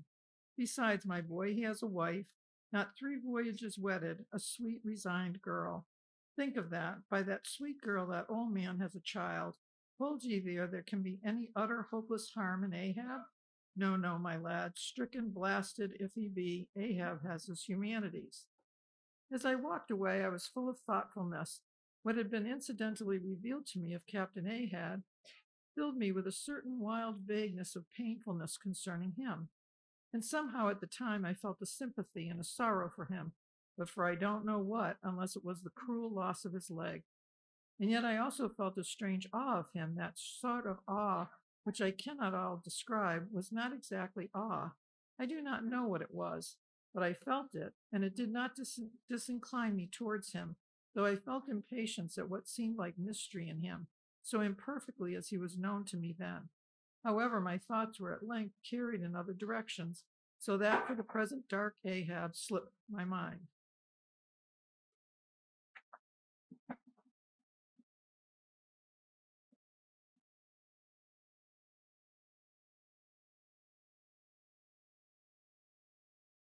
Chapter 17, The Ramadan.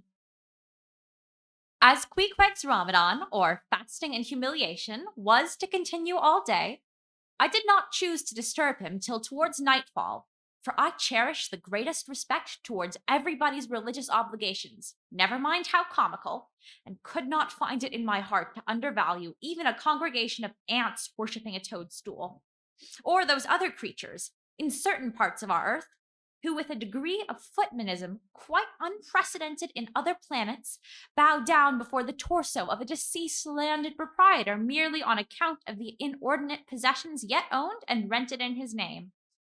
I say, we good Presbyterian Christians should be charitable in these things, and not fancy ourselves so vastly superior to other mortals, pagans and whatnot, because of their half-crazy conceits on these subjects. There was Queequeg now, certainly entertaining the most absurd notions about Yoho and his Ramadan, but what of that? Queequeg thought he knew what he was about, I suppose. He seemed to be content, and there let him rest. All our arguing with him would not avail. Let him be, I say, and heaven have mercy on us all, Presbyterians and pagans alike, for we are all somehow dreadfully cracked about the head and sadly need mending. Towards evening, when I felt assured that all his performances and rituals must be over, I went up to his room and knocked at the door. But no answer. I tried to open it, but it was fastened inside. Queequeg, said I, softly through the keyhole. All silent. I say, Queequeg, why don't you speak? It's I, Ishmael. But all remained still as before. I began to grow alarmed. I had allowed him such abundant time. I thought he might have an apoplectic fit. I looked through the keyhole, but the door opening into an old corner of the room, the keyhole prospect was but a crooked and sinister one. I could only see part of the footboard of the bed and a line of the wall. Sorry. And a line of the wall, but nothing more. I was surprised to behold resting against the wall the wooden shaft of Queequeg's harpoon, which the landlady the evening previous had taken from him before our mounting to the chamber. That's strange, thought I, but at any rate, since the harpoon stands yonder, and he seldom or never goes abroad without it, therefore he must be inside here and no possible mistake. Queequeg! Queequeg! All still. Something must have happened. Apoplexy. I tried to burst open the door, but it stubbornly resisted. Running downstairs, I quickly stated my suspicions to the first person I met, the chambermaid. La la, she cried. Thought something must be the matter. I went to make the bed after breakfast and the door was locked, and not a mouse to be heard, and it's been just so silent ever since. But I thought maybe you had both gone off and locked your baggage in for safekeeping. La la, ma'am. Mistress, murder, Mrs. Hussey, apoplexy. And with these cries, she ran towards the kitchen, I following. Mrs. Hussey soon appeared, with a mustard pot in one hand and a vinegar cruet in the other, having just broken away from the occupation of attending to the castors and scolding her little black boy meantime. Woodhouse, cried I, which way to it? Run for God's sake and fetch something to pry open the door. The axe, he's had a stroke, depend upon it. And so saying, I was unmethodically rushing upstairs again, empty-handed, when Mrs. Hussey interposed the mustard pot and vinegar cruet, and the entire castor of her countenance. What's the matter with you, young man? Get the axe! For God's sake, run for the doctor, someone, while I pry it open. Look here, said the landlady, quickly putting down the vinegar cruet so as to have one hand free. Look here, are you talking about prying open any of my doors? And with that, she seized my arm. What's the matter with you? What's the matter with you, shipmate?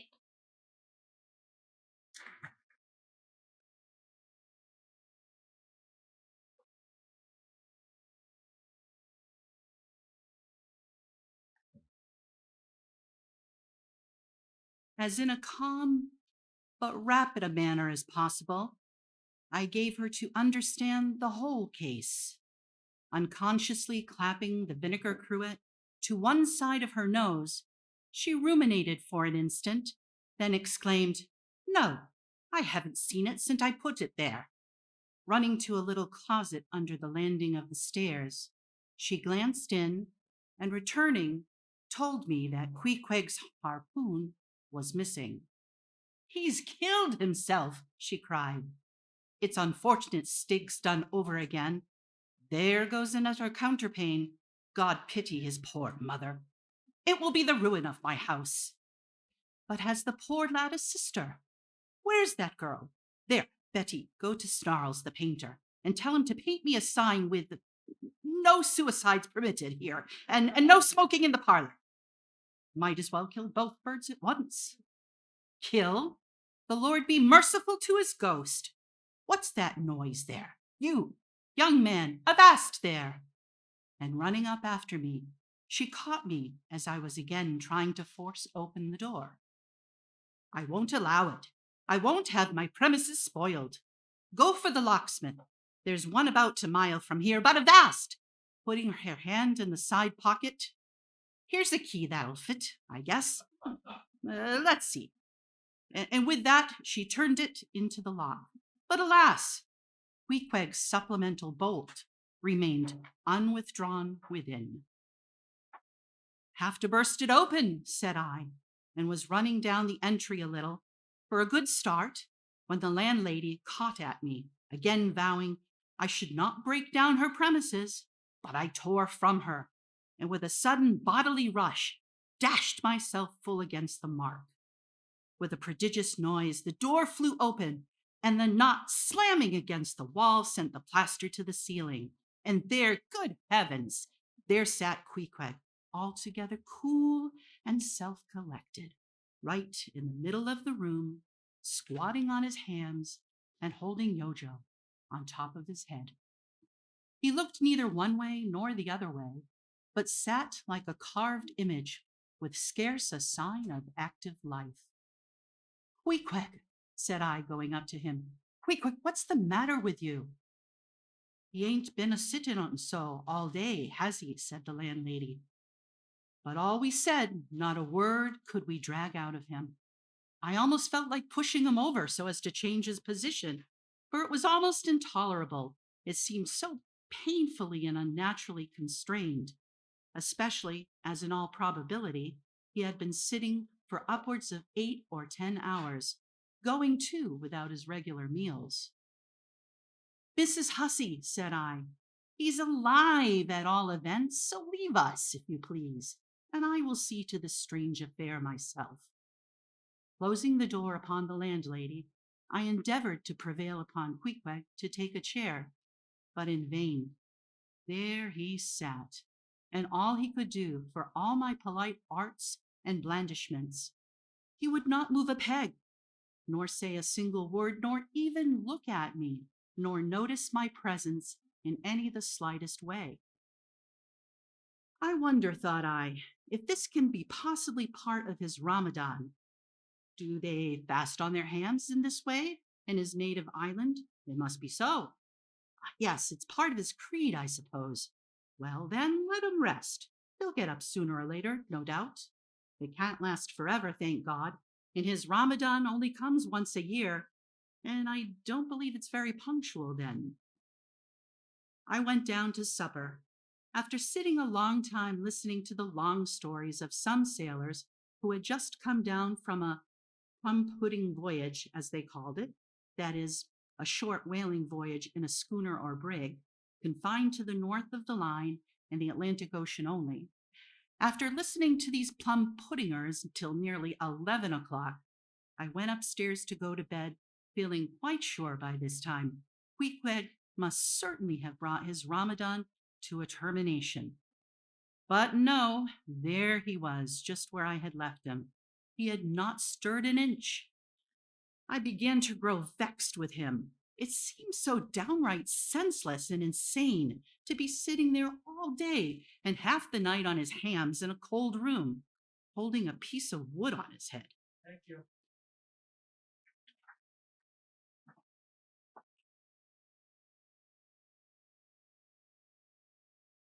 For heaven's sake, Queequeg, get up and shake yourself. Get up and have some supper. You'll starve.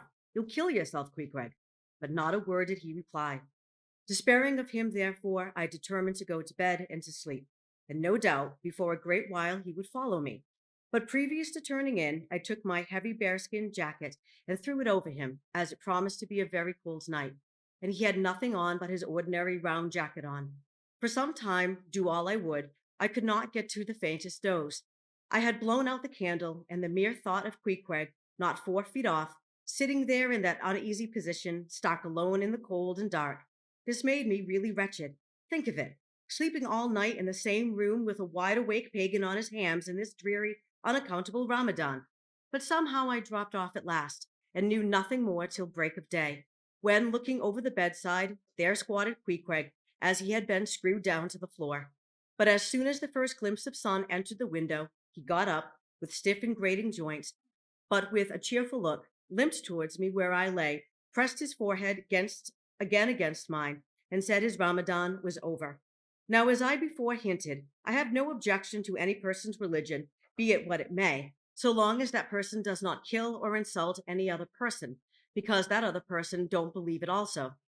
But when a man's religion becomes really frantic, when it is a positive torment to him, and in fine makes this earth of ours an uncomfortable inn to lodge in, then I think it high time to take that individual aside and argue the point with him.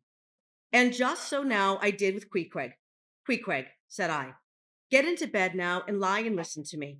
And then I went on, beginning with the rise and progress of the primitive religions and coming down to the various religions of the present time, during which time I labored to show Queequeg that all these Lents, Ramadans, and prolonged ham squattings in cold, cheerless rooms were stark nonsense, bad for the health, useless for the soul, opposed, in short, to the obvious laws of hygiene and common sense.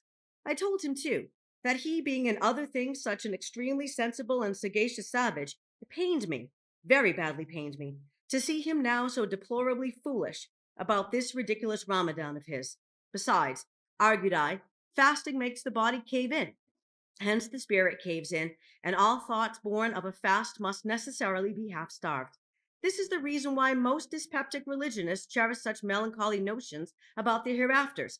In one word, Queequeg, said I, rather digressively, hell is an idea first born on an undigested apple dumpling, and since then perpetuated through the hereditary dyspeptiers, nurtured by Ramadans.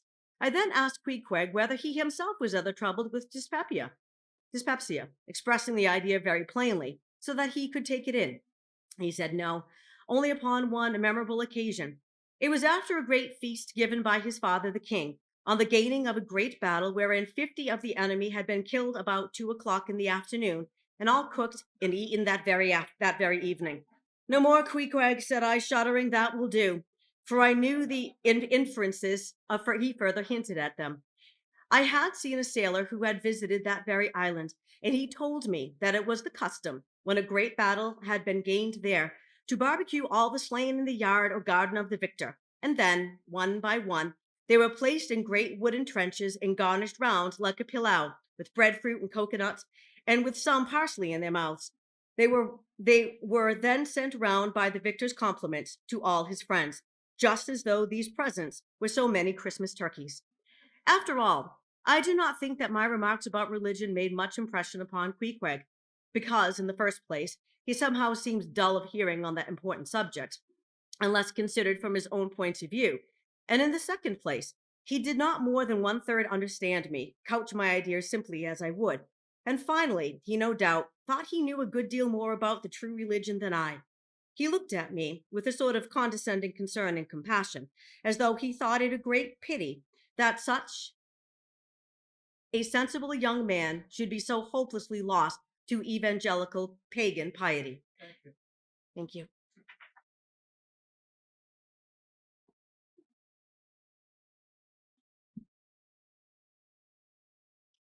At last, we rose and dressed, and Queequeg, taking a prodigiously hearty breakfast of chowders of all sorts, so that the landlady should not make much profit by reason of his Ramadan, we sallied out to board the Pequod, sauntering along and picking our teeth with halibut bones. Chapter 18, His Mark.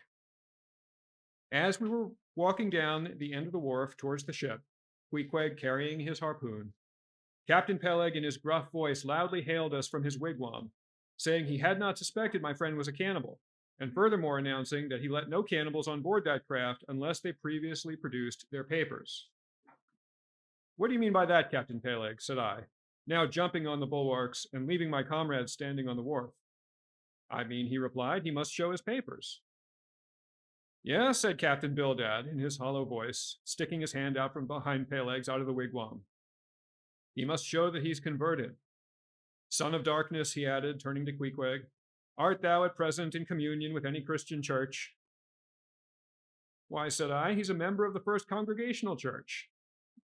Here be it said that many tattooed savages sailing in Nantucket ships at last come to be converted into the churches. First Congregational Church, cried Bildad. What, that worships in Deacon Deuteronomy Coleman's meeting house? And so saying, taking out his spectacles, he rubbed them with his great yellow bandana handkerchief, and putting them on very carefully, came out of the wigwam, and leaning stiffly over the bulwarks, took a good long look at Queequeg. How long hath he been a member? He then said, turning to me. Not very long, I rather guess, young man. No, said Peleg, and he hasn't been baptized right either, or it would have washed some of that devil's blue off his face. Do tell now, cried Bildad, is this Philistine a regular member of Deacon Deuteronomy's meeting? I never saw him going there, and I pass it every Lord's Day. I don't know anything about Deacon Deuteronomy or his meeting, said I. All I know is that Queequeg here is a born member of the First Congregational Church. He's a deacon himself, Queequeg is. Young man, said Bildad sternly, thou art skylarking with me. Explain thyself, thou young Hittite. What church dost thou mean? Answer me. Finding myself thus hard pushed, I replied, I mean, sir, the same ancient Catholic church to which you and I, and Captain Peleg there, and Queequeg here, and all of us, and every mother's son and soul of us belong. The great and everlasting first congregation of this whole worshipping world. We all belong to that. Only some of us cherish some queer crotchets nowadays touching the grand belief. In that we all join hands. Splice, thou means splice hands, cried Peleg, drawing nearer. Young man, you'd better ship for a missionary instead of a foremast hand. I never heard a better sermon. Deacon Deuteronomy, why, Father Mapple himself couldn't beat it, and he's reckoned something. Come aboard, come aboard. Never mind about the papers. I say, tell Quahog there, What's that you call him? Tell Quahog to step along. By the great anchor, what a harpoon he's got there. Looks like good stuff, that, and he handles it about right. I say, Quahog, or whatever your name is, did you ever stand in the head of a whaleboat? Did you ever strike a fish? Without saying a word, Queequeg, in his wild sort of way, jumped upon the bulwarks, from thence into the bows of one of the whaleboats hanging to the side, and then, bracing his left knee and poising his harpoon, cried out in some such way as this: Captain, you see him small drop tar on water there? You see him? Well, suppose him one whale eye. Well then. And taking sharp aim at it, he darted the iron right over old Bildad's broad brim, clean across the ship's decks, and struck the glistening tar spot out of sight. Now, said Queequeg, quietly hauling in the line, s'pose him whaley eye. Why, dat whale dead. Quick, Bildad, said Peleg to his partner, who, aghast at the close vicinity of the flying harpoon, had retreated towards the cabin gangway. Quick, I say, you Bildad, and get the ship's papers. We must have Quahog, in one of our boats. Look ye, Quahog, we'll give you the 90th lay. And that's more than ever was given a harpooneer yet out of Nantucket. So down we went into the cabin, and to my great joy, Queequeg was soon enrolled among the same ship's company to which I myself belonged. When all preliminaries were over, and Peleg had got everything ready for signing, he turned to me and said, I guess Quahog doesn't know how to write, does he? I say, Quahog, blast ye, dost thou sign thy name, or make thy mark? Thank you.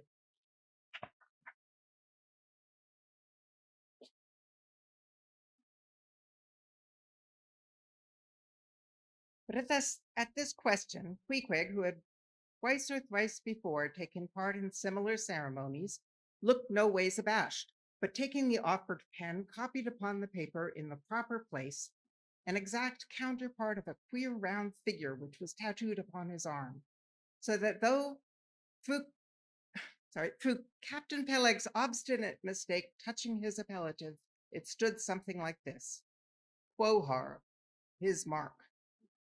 Meanwhile, Captain Bildad sat earnestly and steadfastly eyeing Queequeg, and at last rising solemnly and fumbling in the huge pockets of his broad-skirted drab coat, took out a bundle of tracts, and selecting one entitled The Latter Day Coming, or No Time to Lose, placed it in Queequeg's hands, and then grasping them and the book with both his, looked earnestly into his eyes, and said, Son of darkness, I must do my duty by thee. I am part owner of this ship, and feel concern for all the souls of all its crew.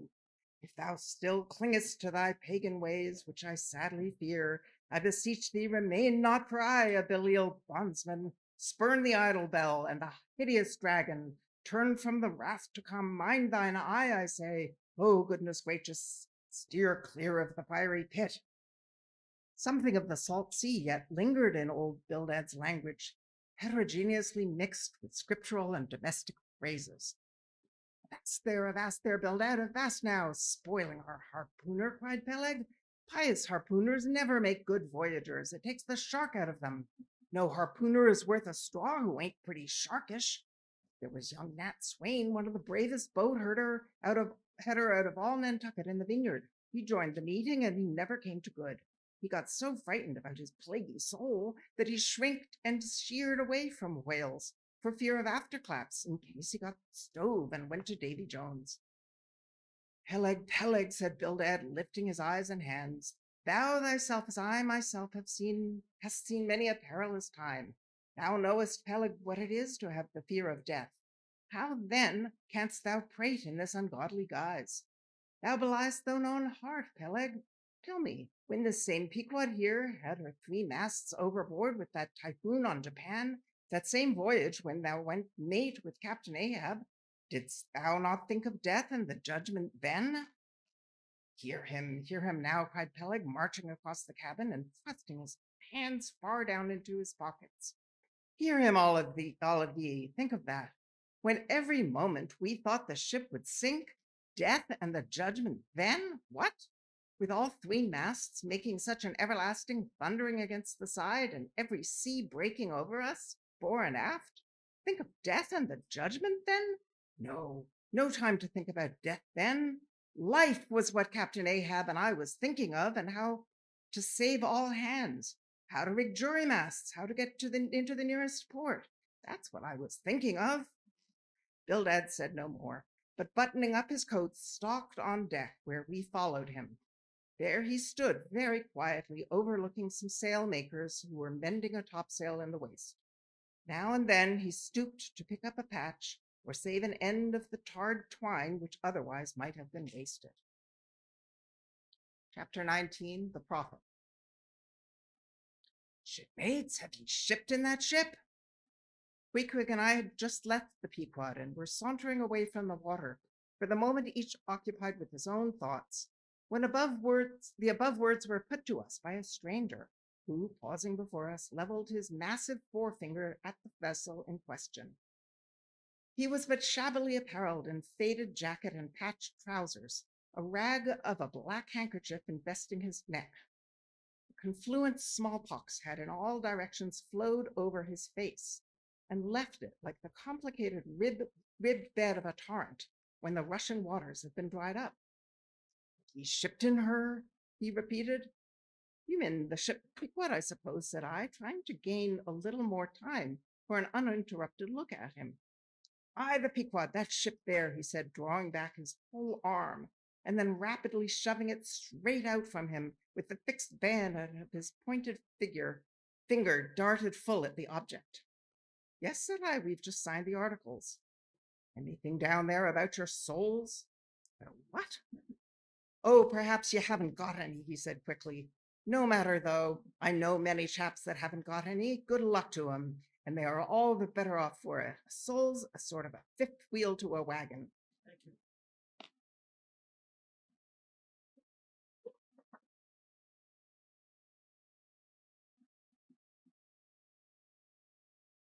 What are ye jabbering about, shipmate? Said I. He's got enough, though, to make up for all deficiencies of that sort in other chaps, abruptly said the stranger, placing a nervous emphasis upon the word he. Queequeg, said I, let's go. This fellow has broken loose from somewhere. He's talking about something and somebody we don't know. Stop, cried the stranger. Ye said true. Ye haven't seen Old Thunder yet, have ye? Who's Old Thunder? Said I, again riveted with the insane earnestness of his manner. Captain Ahab. What? The captain of our ship, the Pequod? Aye, among some of us old sailor chaps, he goes by that name. Ye haven't seen him yet, have ye? No, we haven't. He's sick, they say, but is getting better, and will be all right again before long. All right again before long, laughed the stranger, with a solemnly derisive sort of laugh. Look ye, when Captain Ahab is all right, then this left arm of mine will be all right, not before. What do you know about him? What did they tell you about him? Say that. They didn't tell much of anything about him. Only I've heard that he's a good whale hunter and a good captain to his crew. That's true, that's true. Yes, both true enough. But you must jump when he gives an order. Step and growl and go. That's the word with Captain Ahab. But nothing about that thing that happened to him off Cape Horn long ago when he lay like dead for 3 days and nights. Nothing about that deadly scrimmage with the Spaniard afore the altar in Santa. Heard nothing about that, eh? Nothing about the silver calabash he spat into? And nothing about his losing his leg last voyage according to the prophecy?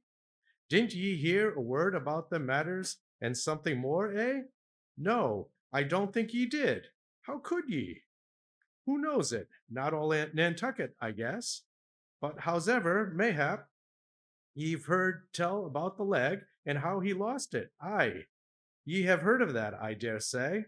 Oh yes, that everyone knows a'most. I mean, they know he's only one leg, and that Parmacetti took the other one off. My friend, said I, what's all this gibberish of yours is about? I don't know, and I don't much care, for it seems to me that you must be a little damaged in the head. But if you are speaking of Captain Ahab, of that ship there, the Pequod, then let me tell you that I know all about the loss of his leg.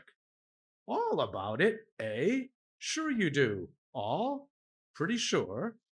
With finger pointed and eye leveled at the Pequod, the beggar-like stranger stood a moment, as if in a troubled reverie, then starting a little, turned and said, "Eve shipped, have ye? Name's down in the papers. Well, well, what's signed is signed, and what's to be will be, and then again, perhaps it won't be after all. Anyhow, it's all fixed and arranged already, and some sailors or other must go with him, I suppose, as well these as any other men, God pity 'em. Morning to ye, shipmates, morning. The ineffable heavens bless ye. I'm sorry I stopped ye. Look here, friend, said I. If you have anything important to tell us, out with it. But if you are only trying to bamboozle us, you are mistaken in your game. That's all I have to say. And it's said very well, and I like to hear a chap talk up that way. You are just the man for him, the likes of ye. Morning to ye, shipmates, morning. Oh, when we get there, tell 'em I've concluded not to make one of them. Ah, my dear fellow, you can't fool us that way. You can't fool us. It is the easiest thing in the world for a man to look as if he had a great secret in him. Morning to ye, shipmates, morning. Morning it is, said I. Come along, Queequeg. Let's leave this crazy man. But stop. Tell me your name, will you? Elijah. Elijah, thought I, and we walked away, both commenting, after each other's fashion, upon this ragged old sailor, and agreed that he was nothing but a humbug, trying to be a bugbear. But we had not gone perhaps above 100 yards, when chancing to turn a corner and looking back as I did so, who should be seen but Elijah following us, though at a distance. Somehow, the sight of him struck me so that I said nothing to Queequeg of his being behind, but passed on with my comrade, anxious to see whether the stranger would turn the same corner that we did. He did.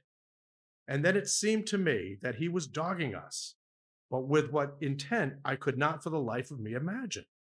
This circumstance, coupled with his ambiguous, half-hinting, half-revealing, shrouded sort of talk, now begat in me all kinds of vague wonderments and half-apprehensions, and all connected with the Pequod, and Captain Ahab, and the leg that he had lost, and the Cape Horn fit, and the silver calabash, and what Captain Peleg had said of him when I left the ship the day previous, and the prediction of the Squaw Testig, and the voyage we had bound ourselves to sail, and 100 other shadowy things.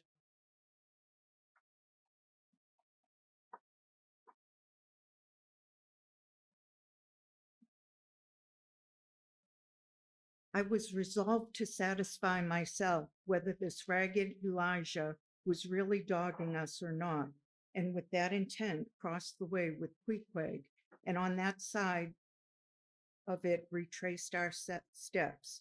But Elijah passed on without seeming to notice us.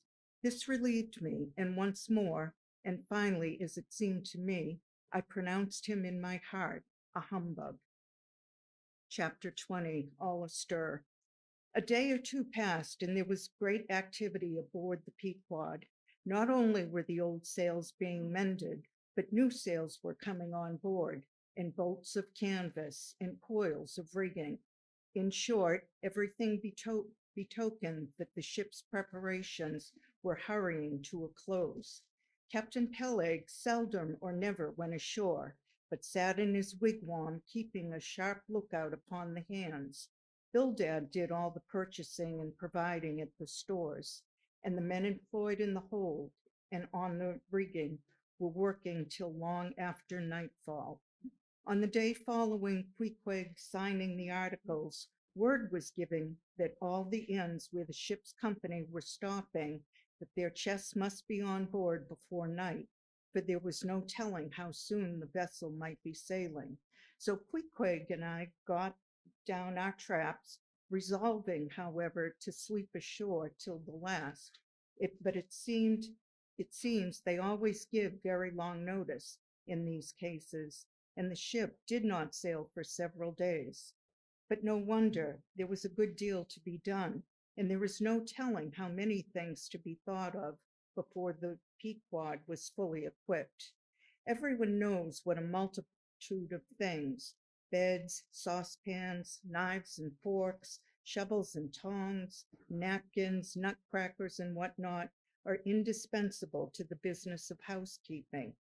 Just so with whaling, which necessitates a 3 years housekeeping upon the wide ocean, far from all grocers, costmongers, doctors, bakers, and bankers. And though this also holds true of merchant ships, yet not by any means to the same extent as with whalemen, for besides the great length of the whaling voyage, the numerous articles peculiar to the prosecution of the fishery, and the impossibility of replacing them at remote harbors usually frequented, it must be remembered that of all ships, whaling vessels are the most exposed to accidents of all kinds, and especially to the destruction and loss of the very things upon which the success of the voyage most depends.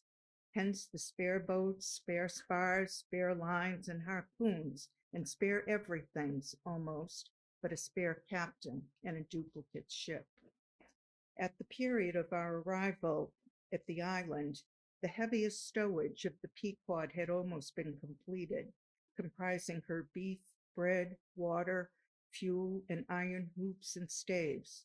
But, as before hinted, for some time there was a continual fetching and carrying on board of divers odds and ends of things, both large and small. Chief among those who did this fetching and carrying was Captain Bildad's sister, a lean old lady of a most determined and indefatigable spirit, but withal very kind-hearted, who seemed resolved that, if she could help it, nothing should be found wanting in the Pequod, and after once fairly getting to sea. At the time, she would come on board with a jar of pickles for the steward's pantry, another time with a bunch of quills for the chief mate's desk, where he kept his log, a third time with a roll of flannel for the small of someone's rheumatic back. Never did any woman better serve her name, which was Charity, Aunt Charity, as everyone called her. And like a sister of charity did this charitable Aunt Charity bustle about hither and thither, ready to turn her hand and heart to anything that promised to yield safety, comfort, and consolation to all on board a ship in which her beloved brother Bildad was concerned, and in which she herself owned a score or two of well-saved dollars. Thank you.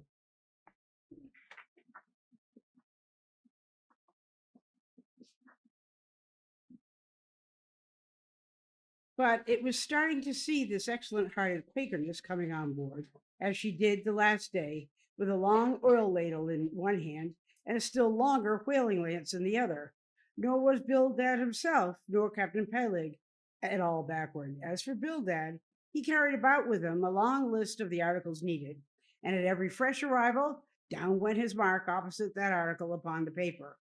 Every once in a while, Peleg came hobbling out of his whalebone den, roaring at the men down the hatchways, roaring up to the riggers at the men in the masthead, and then concluded by roaring back into his wigwam. During these days of preparation, Queequeg and I often visited the craft, and as often I asked about Captain Ahab, and how he was, and when he was going to come aboard his ship. To these questions they would answer that he was getting better and better, and was expected aboard every day. Meantime, the two captains, Peleg and Bildad, could attend to everything necessary for the vessel to fit the vessel for the voyage. If I had been downright honest with myself, I would have seen very plainly in my heart that I did but half fancy being committed this way to so long a voyage, without once laying my eyes on the man who was to be the absolute dictator of it, as soon as the ship sailed out upon the open sea. But when a man suspects any wrong, it sometimes happens that if he is already involved in the matter, he insensibly strives to cover up his suspicions even from himself. And much this way it was with me. I said nothing and tried to think nothing. At last it was given out that sometime next day the ship would certainly sail, So next morning, Queequeg and I took a very early start. Chapter 21, Going Aboard. It was nearly 6 o'clock, but only gray and perfect misty dawn when we drew nigh the wharf. There are some sailors running ahead there, if I see right, I said to Queequeg. It can't be shadows. She's off by sunrise, I guess. Come on. Avast, cried a voice, whose odor at the same time, coming close behind us, laid a hand upon both our shoulders, and then insinuating himself between us, stood stooping forward a little in the uncertain twilight, strangely peering from Queequeg to me. It was Elijah. Going aboard? Hands off, will you? I said. Looky here, said Queequeg, shaking himself. Go away. And going aboard? Ain't going aboard then? Yes, we are, said I. But what business is that of yours? Do you know, Mr. Elijah, that I consider you a little impertinent? No, I wasn't aware of that, said Elijah, slowly and wonderingly.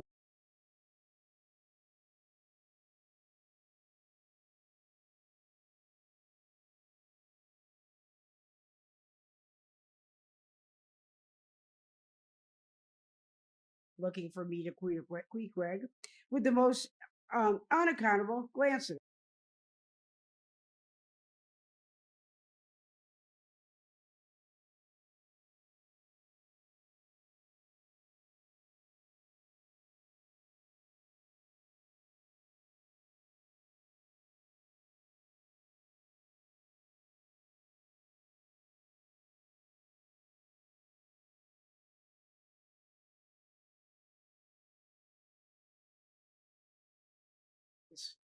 Elijah, said I, you will oblige my friend to me by withdrawing.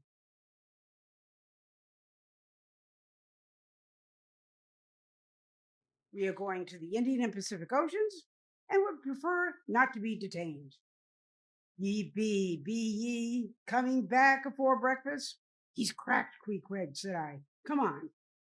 Holla, cried stationary Elijah, hailing us when we had removed a few paces. Never mind him, said I. Queequeg, come on.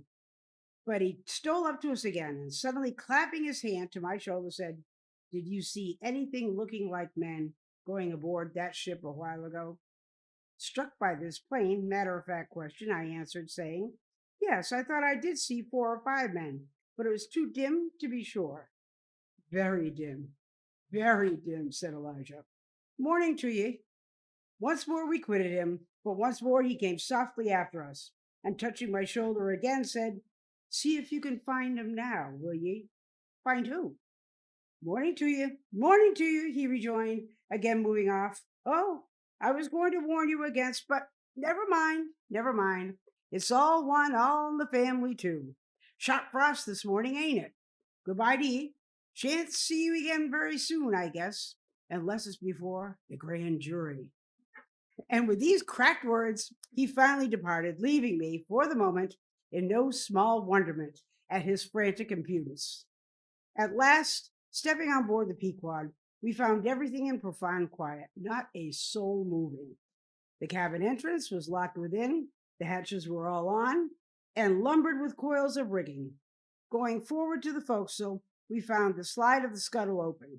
Seeing a light, we went down and found only the old rigger there, wrapped in a tattered pea jacket. He was thrown at whole length upon 2 chests, his face downwards and enclosed in his folded arms. The profoundest slumber slept upon him.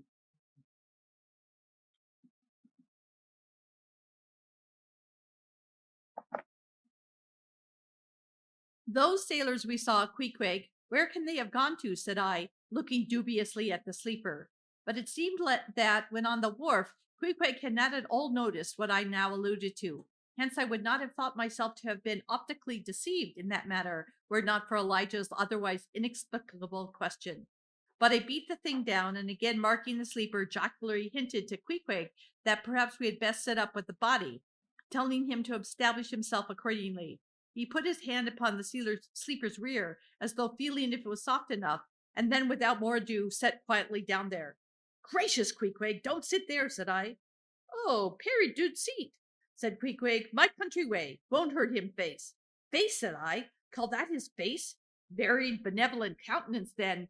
But how hard he breathes. He's heaving himself. Get off, Queequeg. You are heavy. It's grinding the face of the poor. Get off.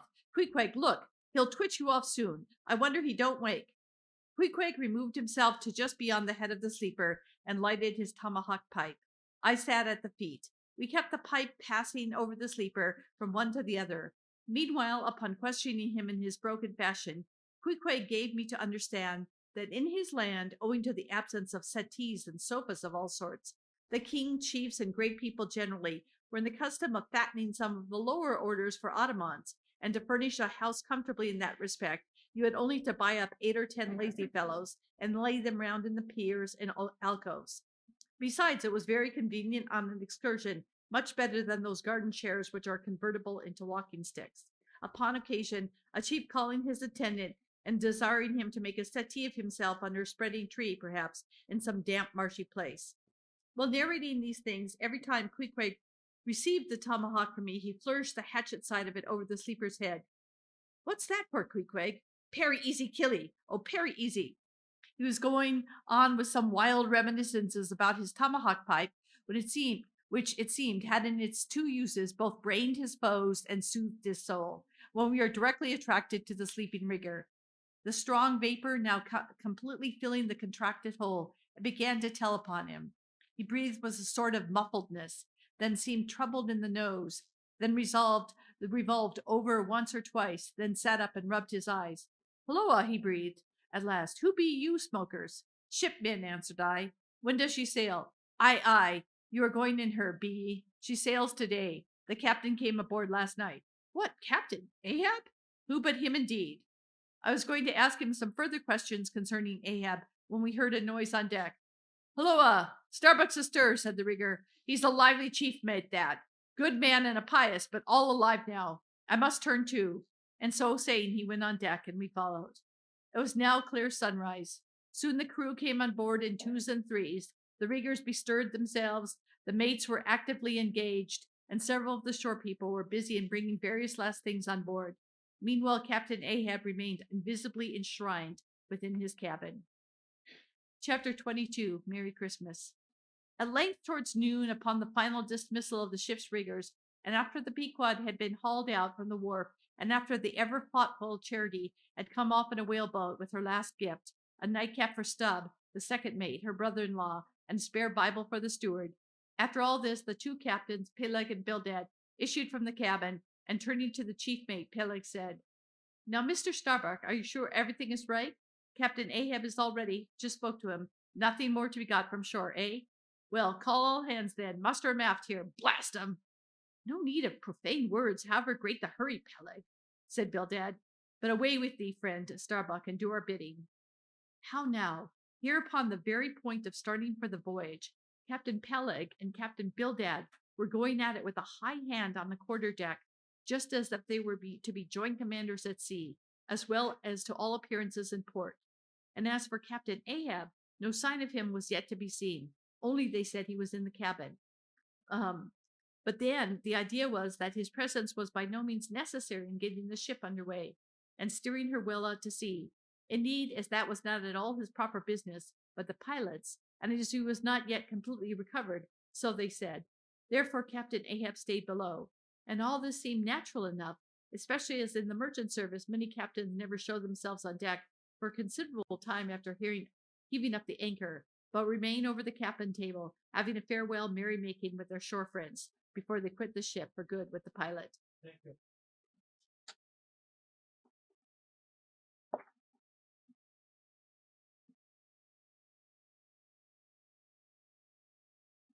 But there was not much chance to think over the matter, for Captain Peleg was now all alive. He seemed to do most of the talking and commanding, and not Bildad. Aft here, ye sons of bachelors, he cried, as the sailors lingered at the mainmast. Mr. Starbuck, drive 'em aft. Aft. As I hinted, strike the tent there, was the next order. As I hinted before, this whalebone marquee was never pitched except in port, and on board the Pequod for 30 years, the order to strike the tent was well known to be the next thing to heaving up the anchor. Man the capstan. Blood and thunder, jump, was the next command, and the crew sprang for the handspikes. Now, in getting underway, the station generally occupied by the pilot is the forward part of the ship.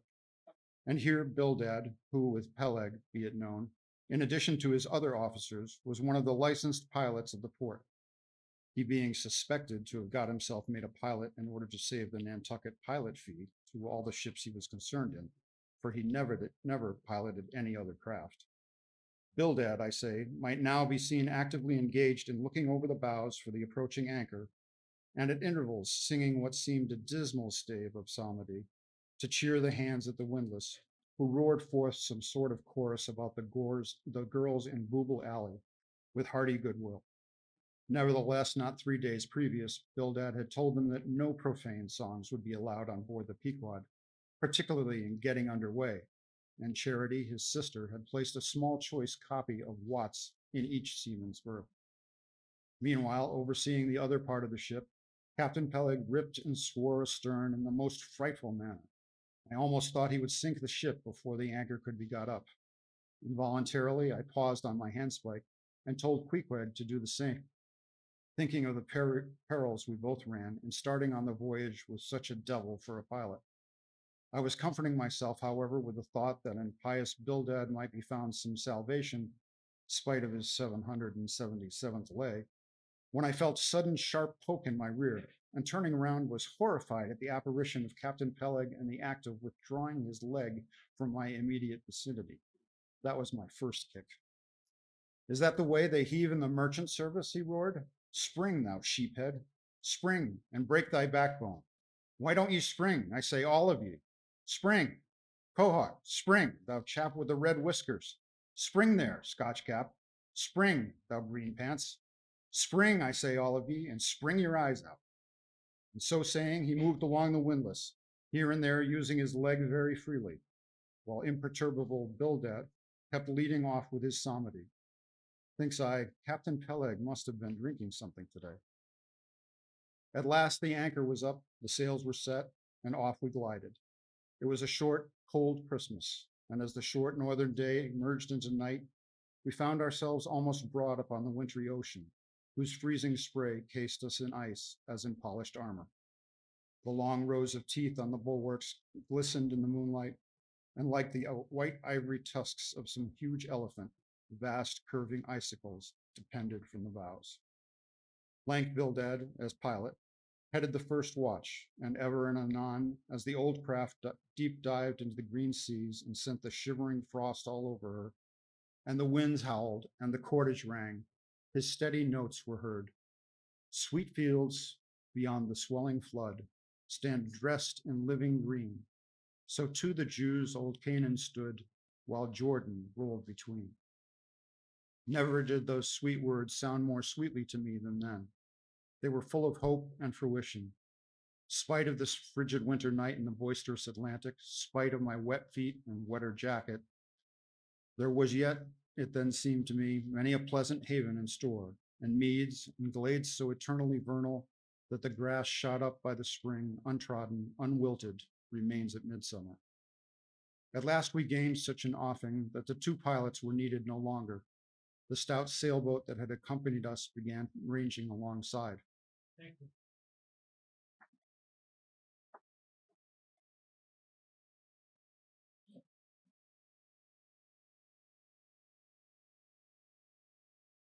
It was curious and not unpleasing, however, how Peleg and Bildad were affected at this juncture, especially Captain Bildad. For loath to depart, yet very loath to leave for good, a ship bound for so long a perilous voyage beyond both stormy capes, a ship in which thousands of its hard-earned dollars were invested, a ship in which old shipmates sailed as captain, a man almost as old as he, once more starting to encounter all the terrors of the pitiless jaw, loath to say goodbye to a thing so every way brimming of every interest to him.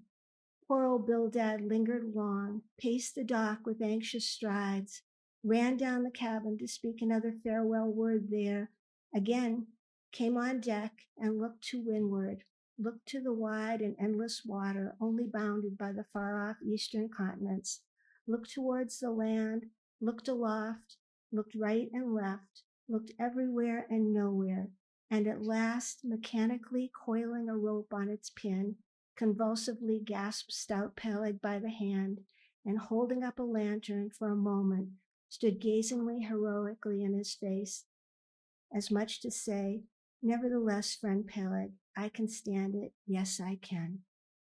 As for Peleg himself, he took more like a philosopher, but with all his philosophy, there was a tear twinkling in his eye when the lantern came too near, and he too did not a little run from cabin to deck, not a word below, and now a word with Starbuck, the chief mate.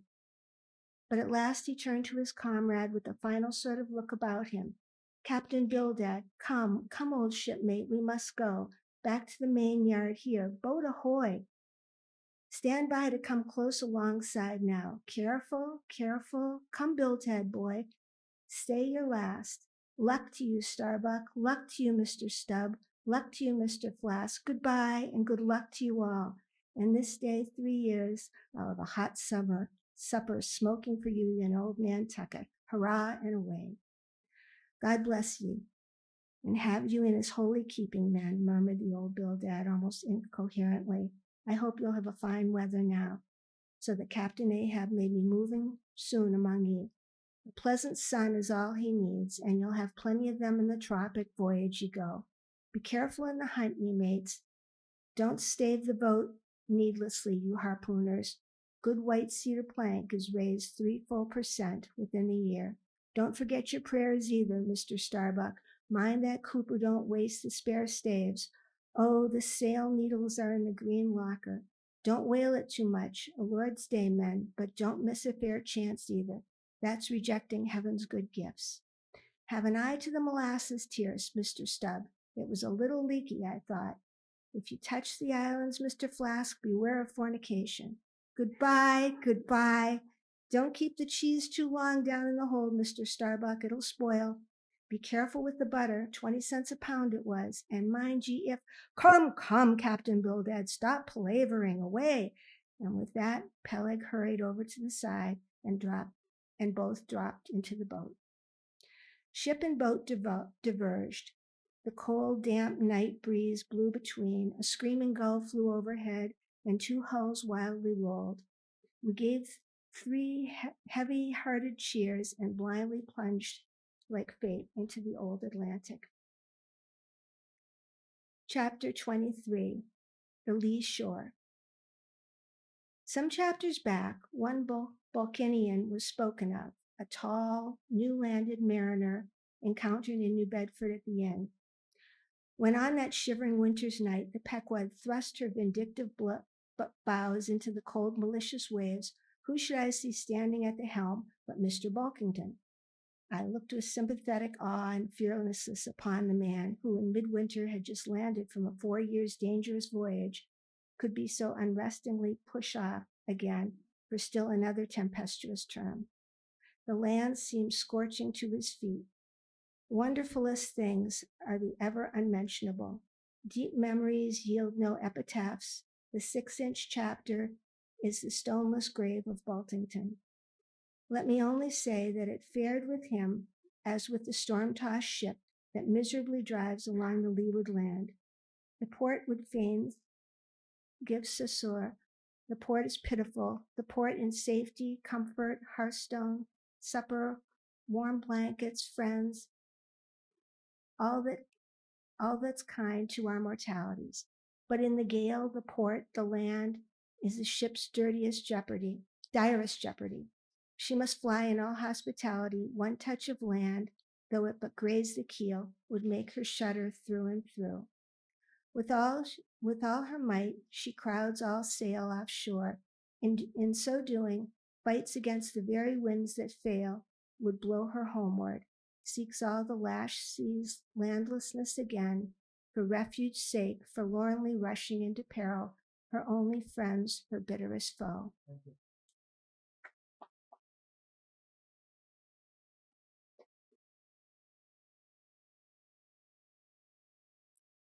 Know ye now, Bulkington? Glimpses do ye seem to see of the mortally intolerable truth, that all deep, earnest thinking is but the intrepid effort of the soul to keep the open independence of her sea, while the wildest winds of heaven and earth conspire to cast her on the treacherous, slavish shore? But as in landlessness alone resides the highest truth, shoreless, indefinite as God, so better is it to perish in that howling infinite than be ingloriously dashed upon the lee, even if that were safety. For worm-like then, oh, who would craven crawl to land? Terrors of the terrible, is all this agony so vain? Take heart, O Bulkington. Bear thee grimly, demigod. Up from the spray of thy ocean perishing, straight up leaps thy apotheosis. And lastly, how comes it that we whalemen of America now outnumber all the rest of the banded whalemen in the world, sail a navy of upwards of 700 vessels, manned by 18,000 men, yearly consuming $4 million, the ship's worth at the time of sailing $20 million, and every year importing into our harbors a well-reaped harvest of $7 million? How comes all this, if there be not something puissant in whaling? But this is not the half. Look again. I freely assert that the cosmopolite philosopher cannot, for his life, point out one single peaceful influence which within the last 60 years has operated more potentially upon the whole broad world, taken in one aggregate, than the high and mighty business of whaling. One way and another, it has begotten events so remarkable in themselves and so continuously momentous in their sequential issues that whaling may well be regarded as that Egyptian mother who bore offspring themselves pregnant from her womb. It would be a hopeless, endless task to catalog all these things. Let a handful suffice. For many years past, the whaleship has been the pioneer in ferreting out the remotest and least known parts of the earth. She has explored seas and archipelagos which had no chart, where no Cook or Vancouver had ever sailed. If American and European men of war now peacefully ride in once savage harbors, let them fire salutes to the honor and the glory of the whaleship, which originally showed them the way, and first interpreted between them and the savages. They may celebrate as they will the heroes of exploring expeditions, your Cooks, your Krusensterns, but I say that scores of anonymous captains have sailed out of Nantucket that were as great and greater than your Cook and your Krusenstern. For in their succorless empty-handedness, they, in the heathenish sharked waters, and by the beaches of unrecorded Javelin Islands, battled with virgin wonders and terrors that Cook, with all his marines and muskets, would not willingly have dared. All that is made such a flourish of in the old South Sea voyages, those things were but the lifetime commonplaces of our heroic Nantucketeers. Often adventures which Vancouver dedicates 3 chapters to, these men accounted unworthy of being set down in the ship's common log. Ah, the world, oh, the world. Until the whale fishery rounded Cape Horn, no commerce but colonial, scarcely any intercourse but colonial, was carried on between Europe and the long line of the opulent Spanish provinces on the Pacific coast.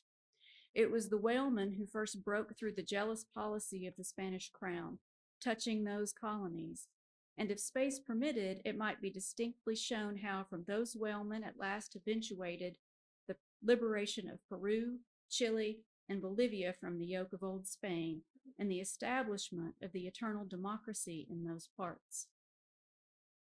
That great America on the other side of the sphere, Australia, was given to the enlightened world by the whalemen. After its first blunder-born discovery by a Dutchman, all other ships long shunned those shores as pestiferously barbarous, but the whale ship touched there.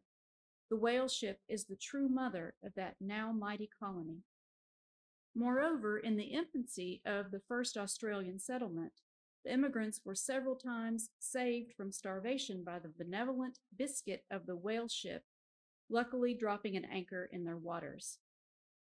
The uncounted isles of all Polynesia confess the same truth and do commercial homage to the whale ship, that cleared the way for the missionary and the merchant, and in many cases carried the primitive missionaries to their first destinations. If that double-bolted land, Japan, is ever to become hospitable, it is the whale ship alone to whom the credit will be due, for already she is on the threshold. Thank you.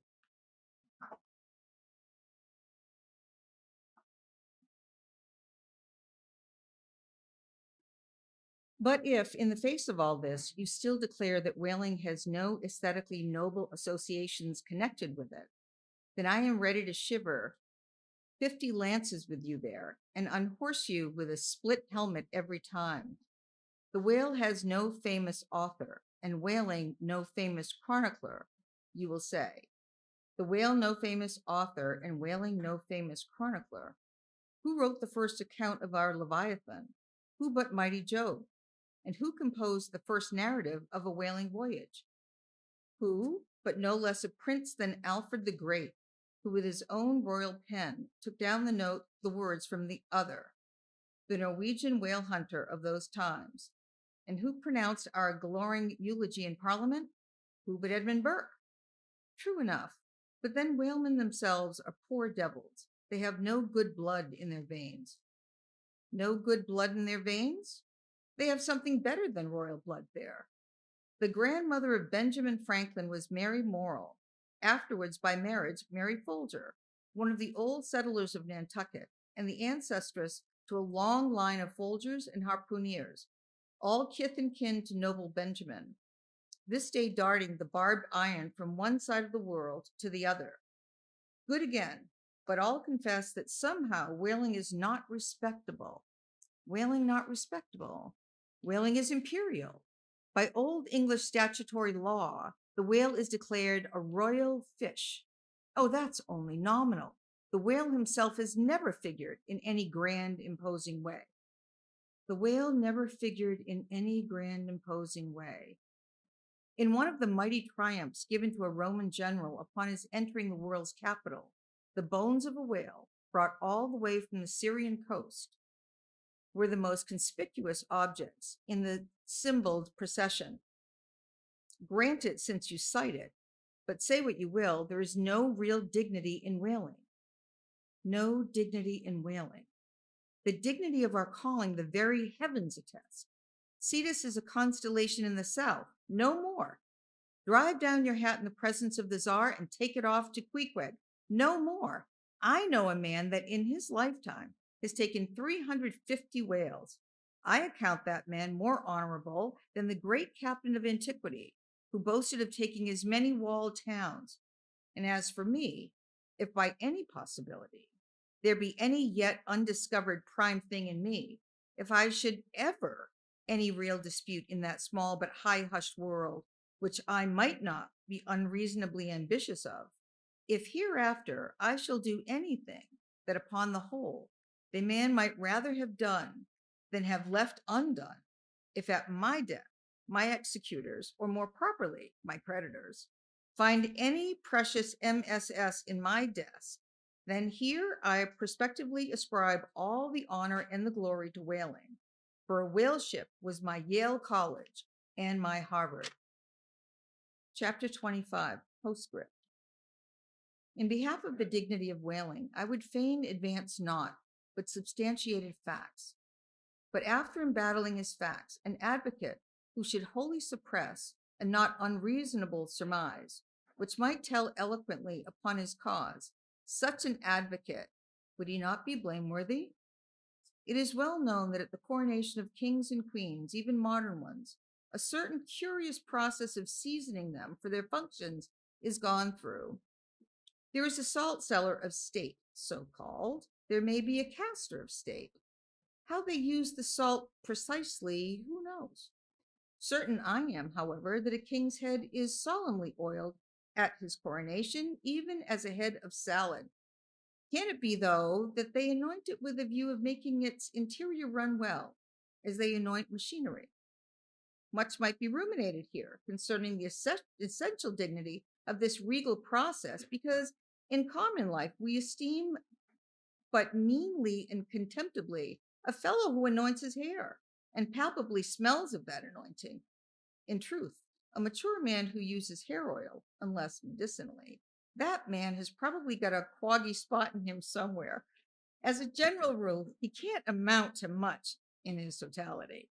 Thank you.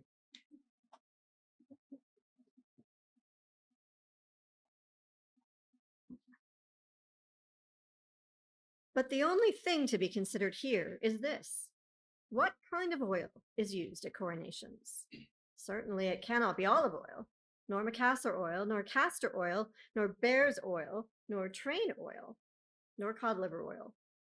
What then can it possibly be but sperm oil in its unmanufactured, unpolluted state, the sweetest of all oils? Think of that, ye loyal Britons. We whalemen supply your kings and queens with coronation stuff. Chapter 26, Knights and Squires. The chief mate of the Pequod was Starbuck, a native of Nantucket and a Quaker by descent. He was a long, earnest man, and though born on an icy coast, seemed well adapted to endure hot latitudes, his flesh being hard as twice-baked biscuit. Transported to the Indies, his live blood would not spoil like bottled ale. He must have been born in some time of general drought and famine, or upon one of those fast days for which his state is famous. Only some 30 arid summers had he seen. Those summers had dried up all his physical superfluousness. But this, his thinness, so to speak, seemed no more the token of wasting anxieties and cares than it seemed the indication of any bodily blight. It was merely the condensation of the man. He was by no means ill-looking, quite the contrary. His pure, tight skin was an excellent fit, and closely wrapped up in it, and embalmed with inner health and strength, like a revivified Egyptian, this Starbuck seemed prepared to endure for long ages to come, and to endure always, as now. For be it polar snow or torrid sun, like a patent chronometer, his interior vitality was warranted to do well in all climates.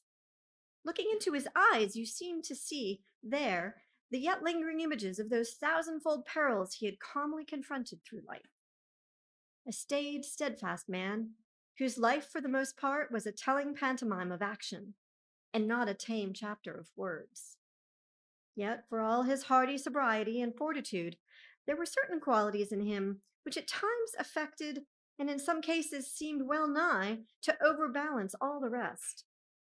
Uncommonly conscientious for a seaman, and endued with a deep natural reverence, the wild, watery loneliness of his life did therefore strongly incline him to superstition, but to that sort of superstition which in some organizations seems rather to spring somehow from intelligence than from ignorance. Outward portents and inward presentiments were his, and if at times these things bent the whetted iron of his soul, much more did his far-away domestic memories of his young Cape wife and child tend to bend him still more from the original ruggedness of his nature, and open him still further to those latent influences which, in some honest-hearted men, restrain the gush of daredevil daring, so often evinced by others in the more perilous vicissitudes of the fishery. "I will have no man in my boat," said Starbuck, "who is not afraid of a whale." By this he seemed to mean not only that the most reliable and useful courage was that which arises from the fair estimation of the encountered peril, but that an utterly fearless man is a far more dangerous comrade than a coward. "Aye, aye," said Stubb, the second mate. "Starbuck there is a careful as man as you'll find anywhere in the fishery." But we shall ere long see what the word careful precisely means when used by a man like Stubb, or almost any other whale hunter. Starbuck was no crusader after perils. In him courage was not a sentiment, but a thing simply useful to him, and always at hand upon all mortally practical occasions. Besides, he thought, perhaps, that in this business of whaling, courage was one of the great staple outfits of the ship, like her beef and her bread, and not to be foolishly wasted. Wherefore he had no fancy for lowering for whales after sundowns, nor for persisting in fighting a fish that too much persisted in fighting him. For, thought Starbuck, I am here in this critical ocean to kill whales for my living, and not to be killed by them for theirs. And that hundreds of men had been so killed, Starbuck well knew. What doom was his own father's? Where in the bottomless deeps could he find the torn limbs of his brother?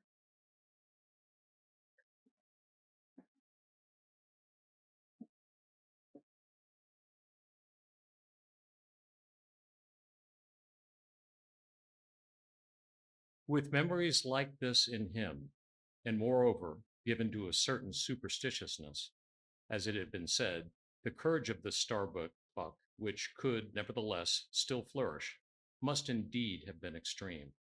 But it was not in reasonable nature that a man so organized, and with such terrible experiences and remembrances as he had, it was not in his nature that these things should fail in latently engendering an element to him, which, under suitable circumstances, would break out from its confinement and burn all his courage up. As brave as he might be, it was the sort of bravery, chiefly visible in some intrepid men, which, when generally abiding firm in the conflict with seas, winds, or whales, or any of the ordinary irrational horrors of the world, yet cannot withstand these more terrific, because more spiritual terrors, which sometimes menace you from the concentrating brow of an enraged and mighty man. But were the coming narrative to reveal, in any instance, the complete abasement of poor Starbuck's fortitude, scarce might I have the heart to write it, for it is a thing most sorrowful, nay, shocking, to expose the fall of valor in the soul. Men may seem detestable as joint stock companies and nations, knaves, fools, and murderers there may be, but men may have mean and meager faces, but man in the ideal is so noble and so sparkling, such a grand and glowing creature, that over any ignominious blemish in him and all his fellows should run to throw their costliest robes. That immaculate manliness we feel within ourselves, so far within us, that it remains intact through all of the outer characters seem gone, bleeds with the keenest anguish at the undraped spectacle of a valor ruined man. Nor can piety itself, at such a shameful sight, completely stifle her upbraidings against the permitting stars. But this august dignity I treat of is not the dignity of kings and robes, but the abounding dignity that has no robed investiture. Thou shalt see it shining in the arm that wields a pick or drives a spike. That democratic dignity within, on all hands, radiates without end from God himself, the great God absolute, the center and circumference of all democracy, his omnipotence, our divine equality.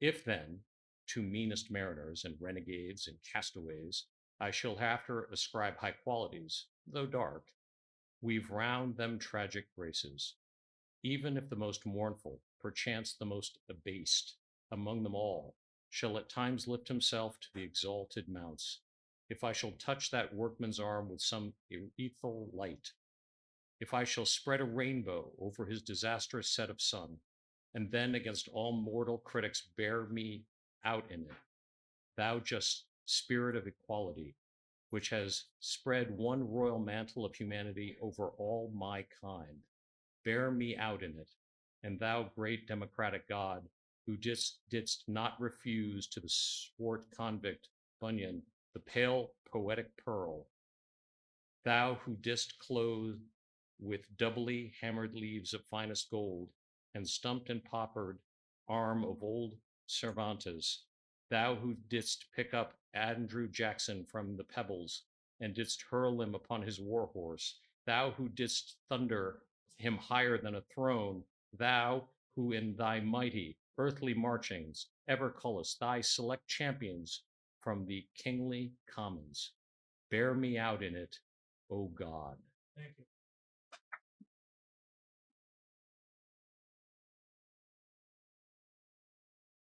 Chapter 27, Knights and Squires. Stubb was the second mate. He was a native of Cape Cod, and hence, according to local usage, was called a Cape Codman. A happy-go-lucky, neither craven nor valiant, taking perils as they came with an indifferent air, and while engaged in the most imminent crisis of the chase, toiling away, calm and collected as a journeyman joiner engaged for the year. Good-humored, easy, and careless, he presided over his whaleboat as if the most deadly encounter were but a dinner, and his crew all invited guests. He was as particular about the comfortable arrangement of his part of the boat as an old stage driver is about the snugness of his box. When close to the whale, in the very deathlock of the fight, he handled his unpitying lance coolly and offhandedly as a whistling tinker his hammer. He would hum over his old rig-a-dig tunes while flank and flank with the most exasperated monster. Long usage had, for this stub, converted the jaws of death into an easy chair. What he thought of death itself, there is no telling. Whether he ever thought of it at all might be a question, but if he ever did chance to cast his mind that way after a comfortable dinner, no doubt, like a good sailor, he took it to be a sort of call of the watch to tumble aloft and bestir themselves there, about something which he would find out when he obeyed the order, and not sooner. What, perhaps, with other things, made Stubbs such an easygoing, unfearing man, so cheerily trudging off with the burden of life in a world full of grave peddlers, all bowed to the ground with their packs? What helped to bring about that almost impious good humor of his? That thing must have been his pipe. For, like his nose, his short black little pipe was one of the regular features of his face. You would almost as soon have expected him to turn out of his bunk without his nose as without his pipe. He kept a whole row of pipes there ready loaded, stuck in a rack, within easy reach of his hand, and whenever he turned in, he smoked them all out in succession, lighting one from the other to the end of the chapter, then loading them again to be in readiness anew. For when Stubb dressed, instead of first putting his legs into his trousers, he put his pipe into his mouth. I say this continual smoking must have been one cause, at least, of his peculiar disposition, for everyone knows that this earthly air, whether ashore or afloat, is terribly infected with the nameless miseries of the numberless mortals who have died exhaling it. And as in time of the cholera, some people go about with a camphor handkerchief in their mouths, so likewise against all mortal tribulations, Stubbs' tobacco smoke might have operated as a sort of disinfecting agent. The third mate was Flask, a native of Tisbury in Martha's Vineyard, a short, stout, ruddy young fellow, very pugnacious concerning whales, who somehow seemed to think that the great Leviathans had personally and hereditarily affronted him, and therefore it was a sort of point of honor with him to destroy them whenever encountered. So utterly lost was he to all sense of reverence for the many marvels of their majestic bulk and mystic ways, and so dead to anything like an apprehension of any possible danger from encountering them, that in his poor opinion the wondrous whale was but a species of magnified mouse, or at least water rat, requiring only a little circumvention and some small application of time and trouble in order to kill and boil. This ignorant, unconscious fearlessness of his made him a little waggish in the matter of whales. He followed these fish for the fun of it, and a 3 years' voyage round Cape Horn was only a jolly joke that lasted that length of time. As a carpenter's nails are divided into wrought nails and cut nails, so mankind may be similarly divided. Little Flask was one of the wrought ones, made to clinch tight and last long. They called him King Post on board of the Pequod, because in form he could be well likened to the short, square timber known by that name in Arctic whalers, and which, by the means of many radiating side timbers inserted into it, serves to brace the ship against the icy concussions of those battering seas. Now these three mates, Starbuck, Stubb, and Flask, were momentous men. They it was who by universal prescription commanded 3 of the Pequod's boats as headsmen. In that grand order of battle in which Captain Ahab would probably marshal his forces to descend on the whales, these 3 headmen were as captains of companies, or, being armed with their long, keen whaling spears, they were as a picked trio of lancers, even as their harpooneers were flingers of javelins. And since in this famous fishery each mate or headsman, like a Gothic knight of old, is always accompanied by his boat steerer or harpooner, who in certain conjunctures provides him with a fresh lance when the former one has been badly twisted or elbowed in the assault. And moreover, as there generally subsists between the two a close intimacy and friendliness, it is therefore but meet that in this place we set down who the Pequod's harpooneers were, and to what headsman each of them belonged.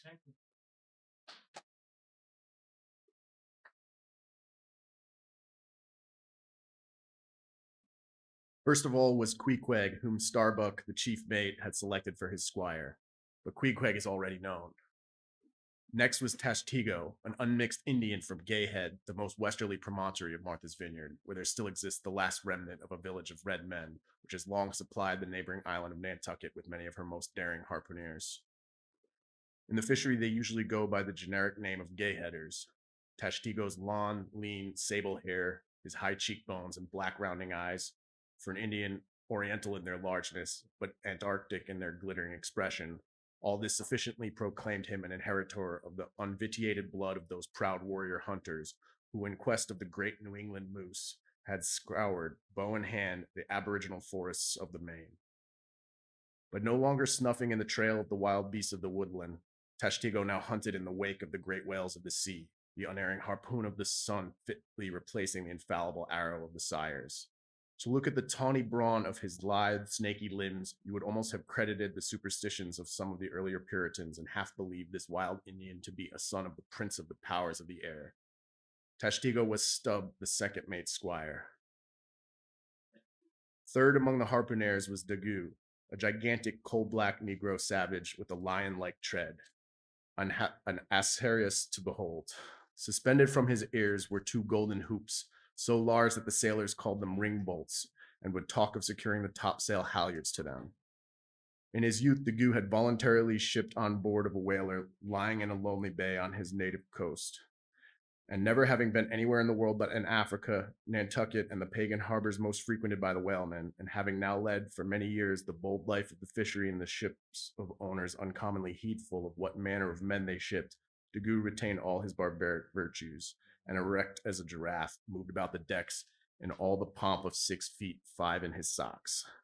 There was a corporeal humility in looking up at him, and a white man standing before him seemed a white flag come to beg of truce of a fortress.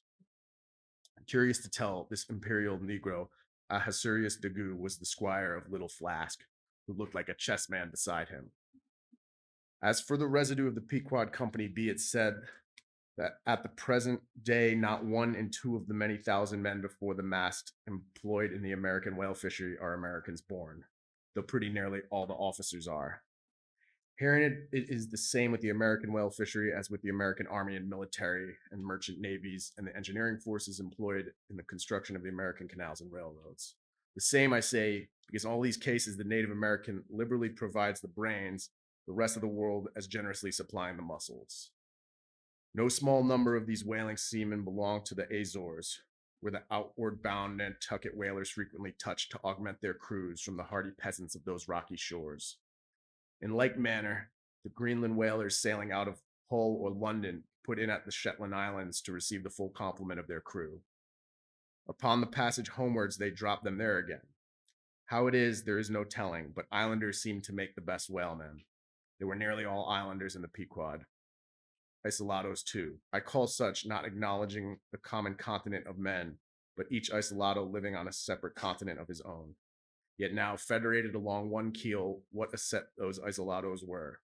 An anarchist Klutz deputation from all the isles of the sea and all the ends of the earth, accompanying old Ahab in the Pequod to lay the world's grievances before that bar from which not very many of them ever come back. Black little Pip, he never did. Poor Alabama boy. On the grim Pequod's forecastle, ye shall ere long see him, beating his tambourine, prelusive of the eternal time when sent for to the great quarter-deck on high, he was bid strike in with angels and beat his tambourine in glory, call the coward here, hail the hero there. Thank you.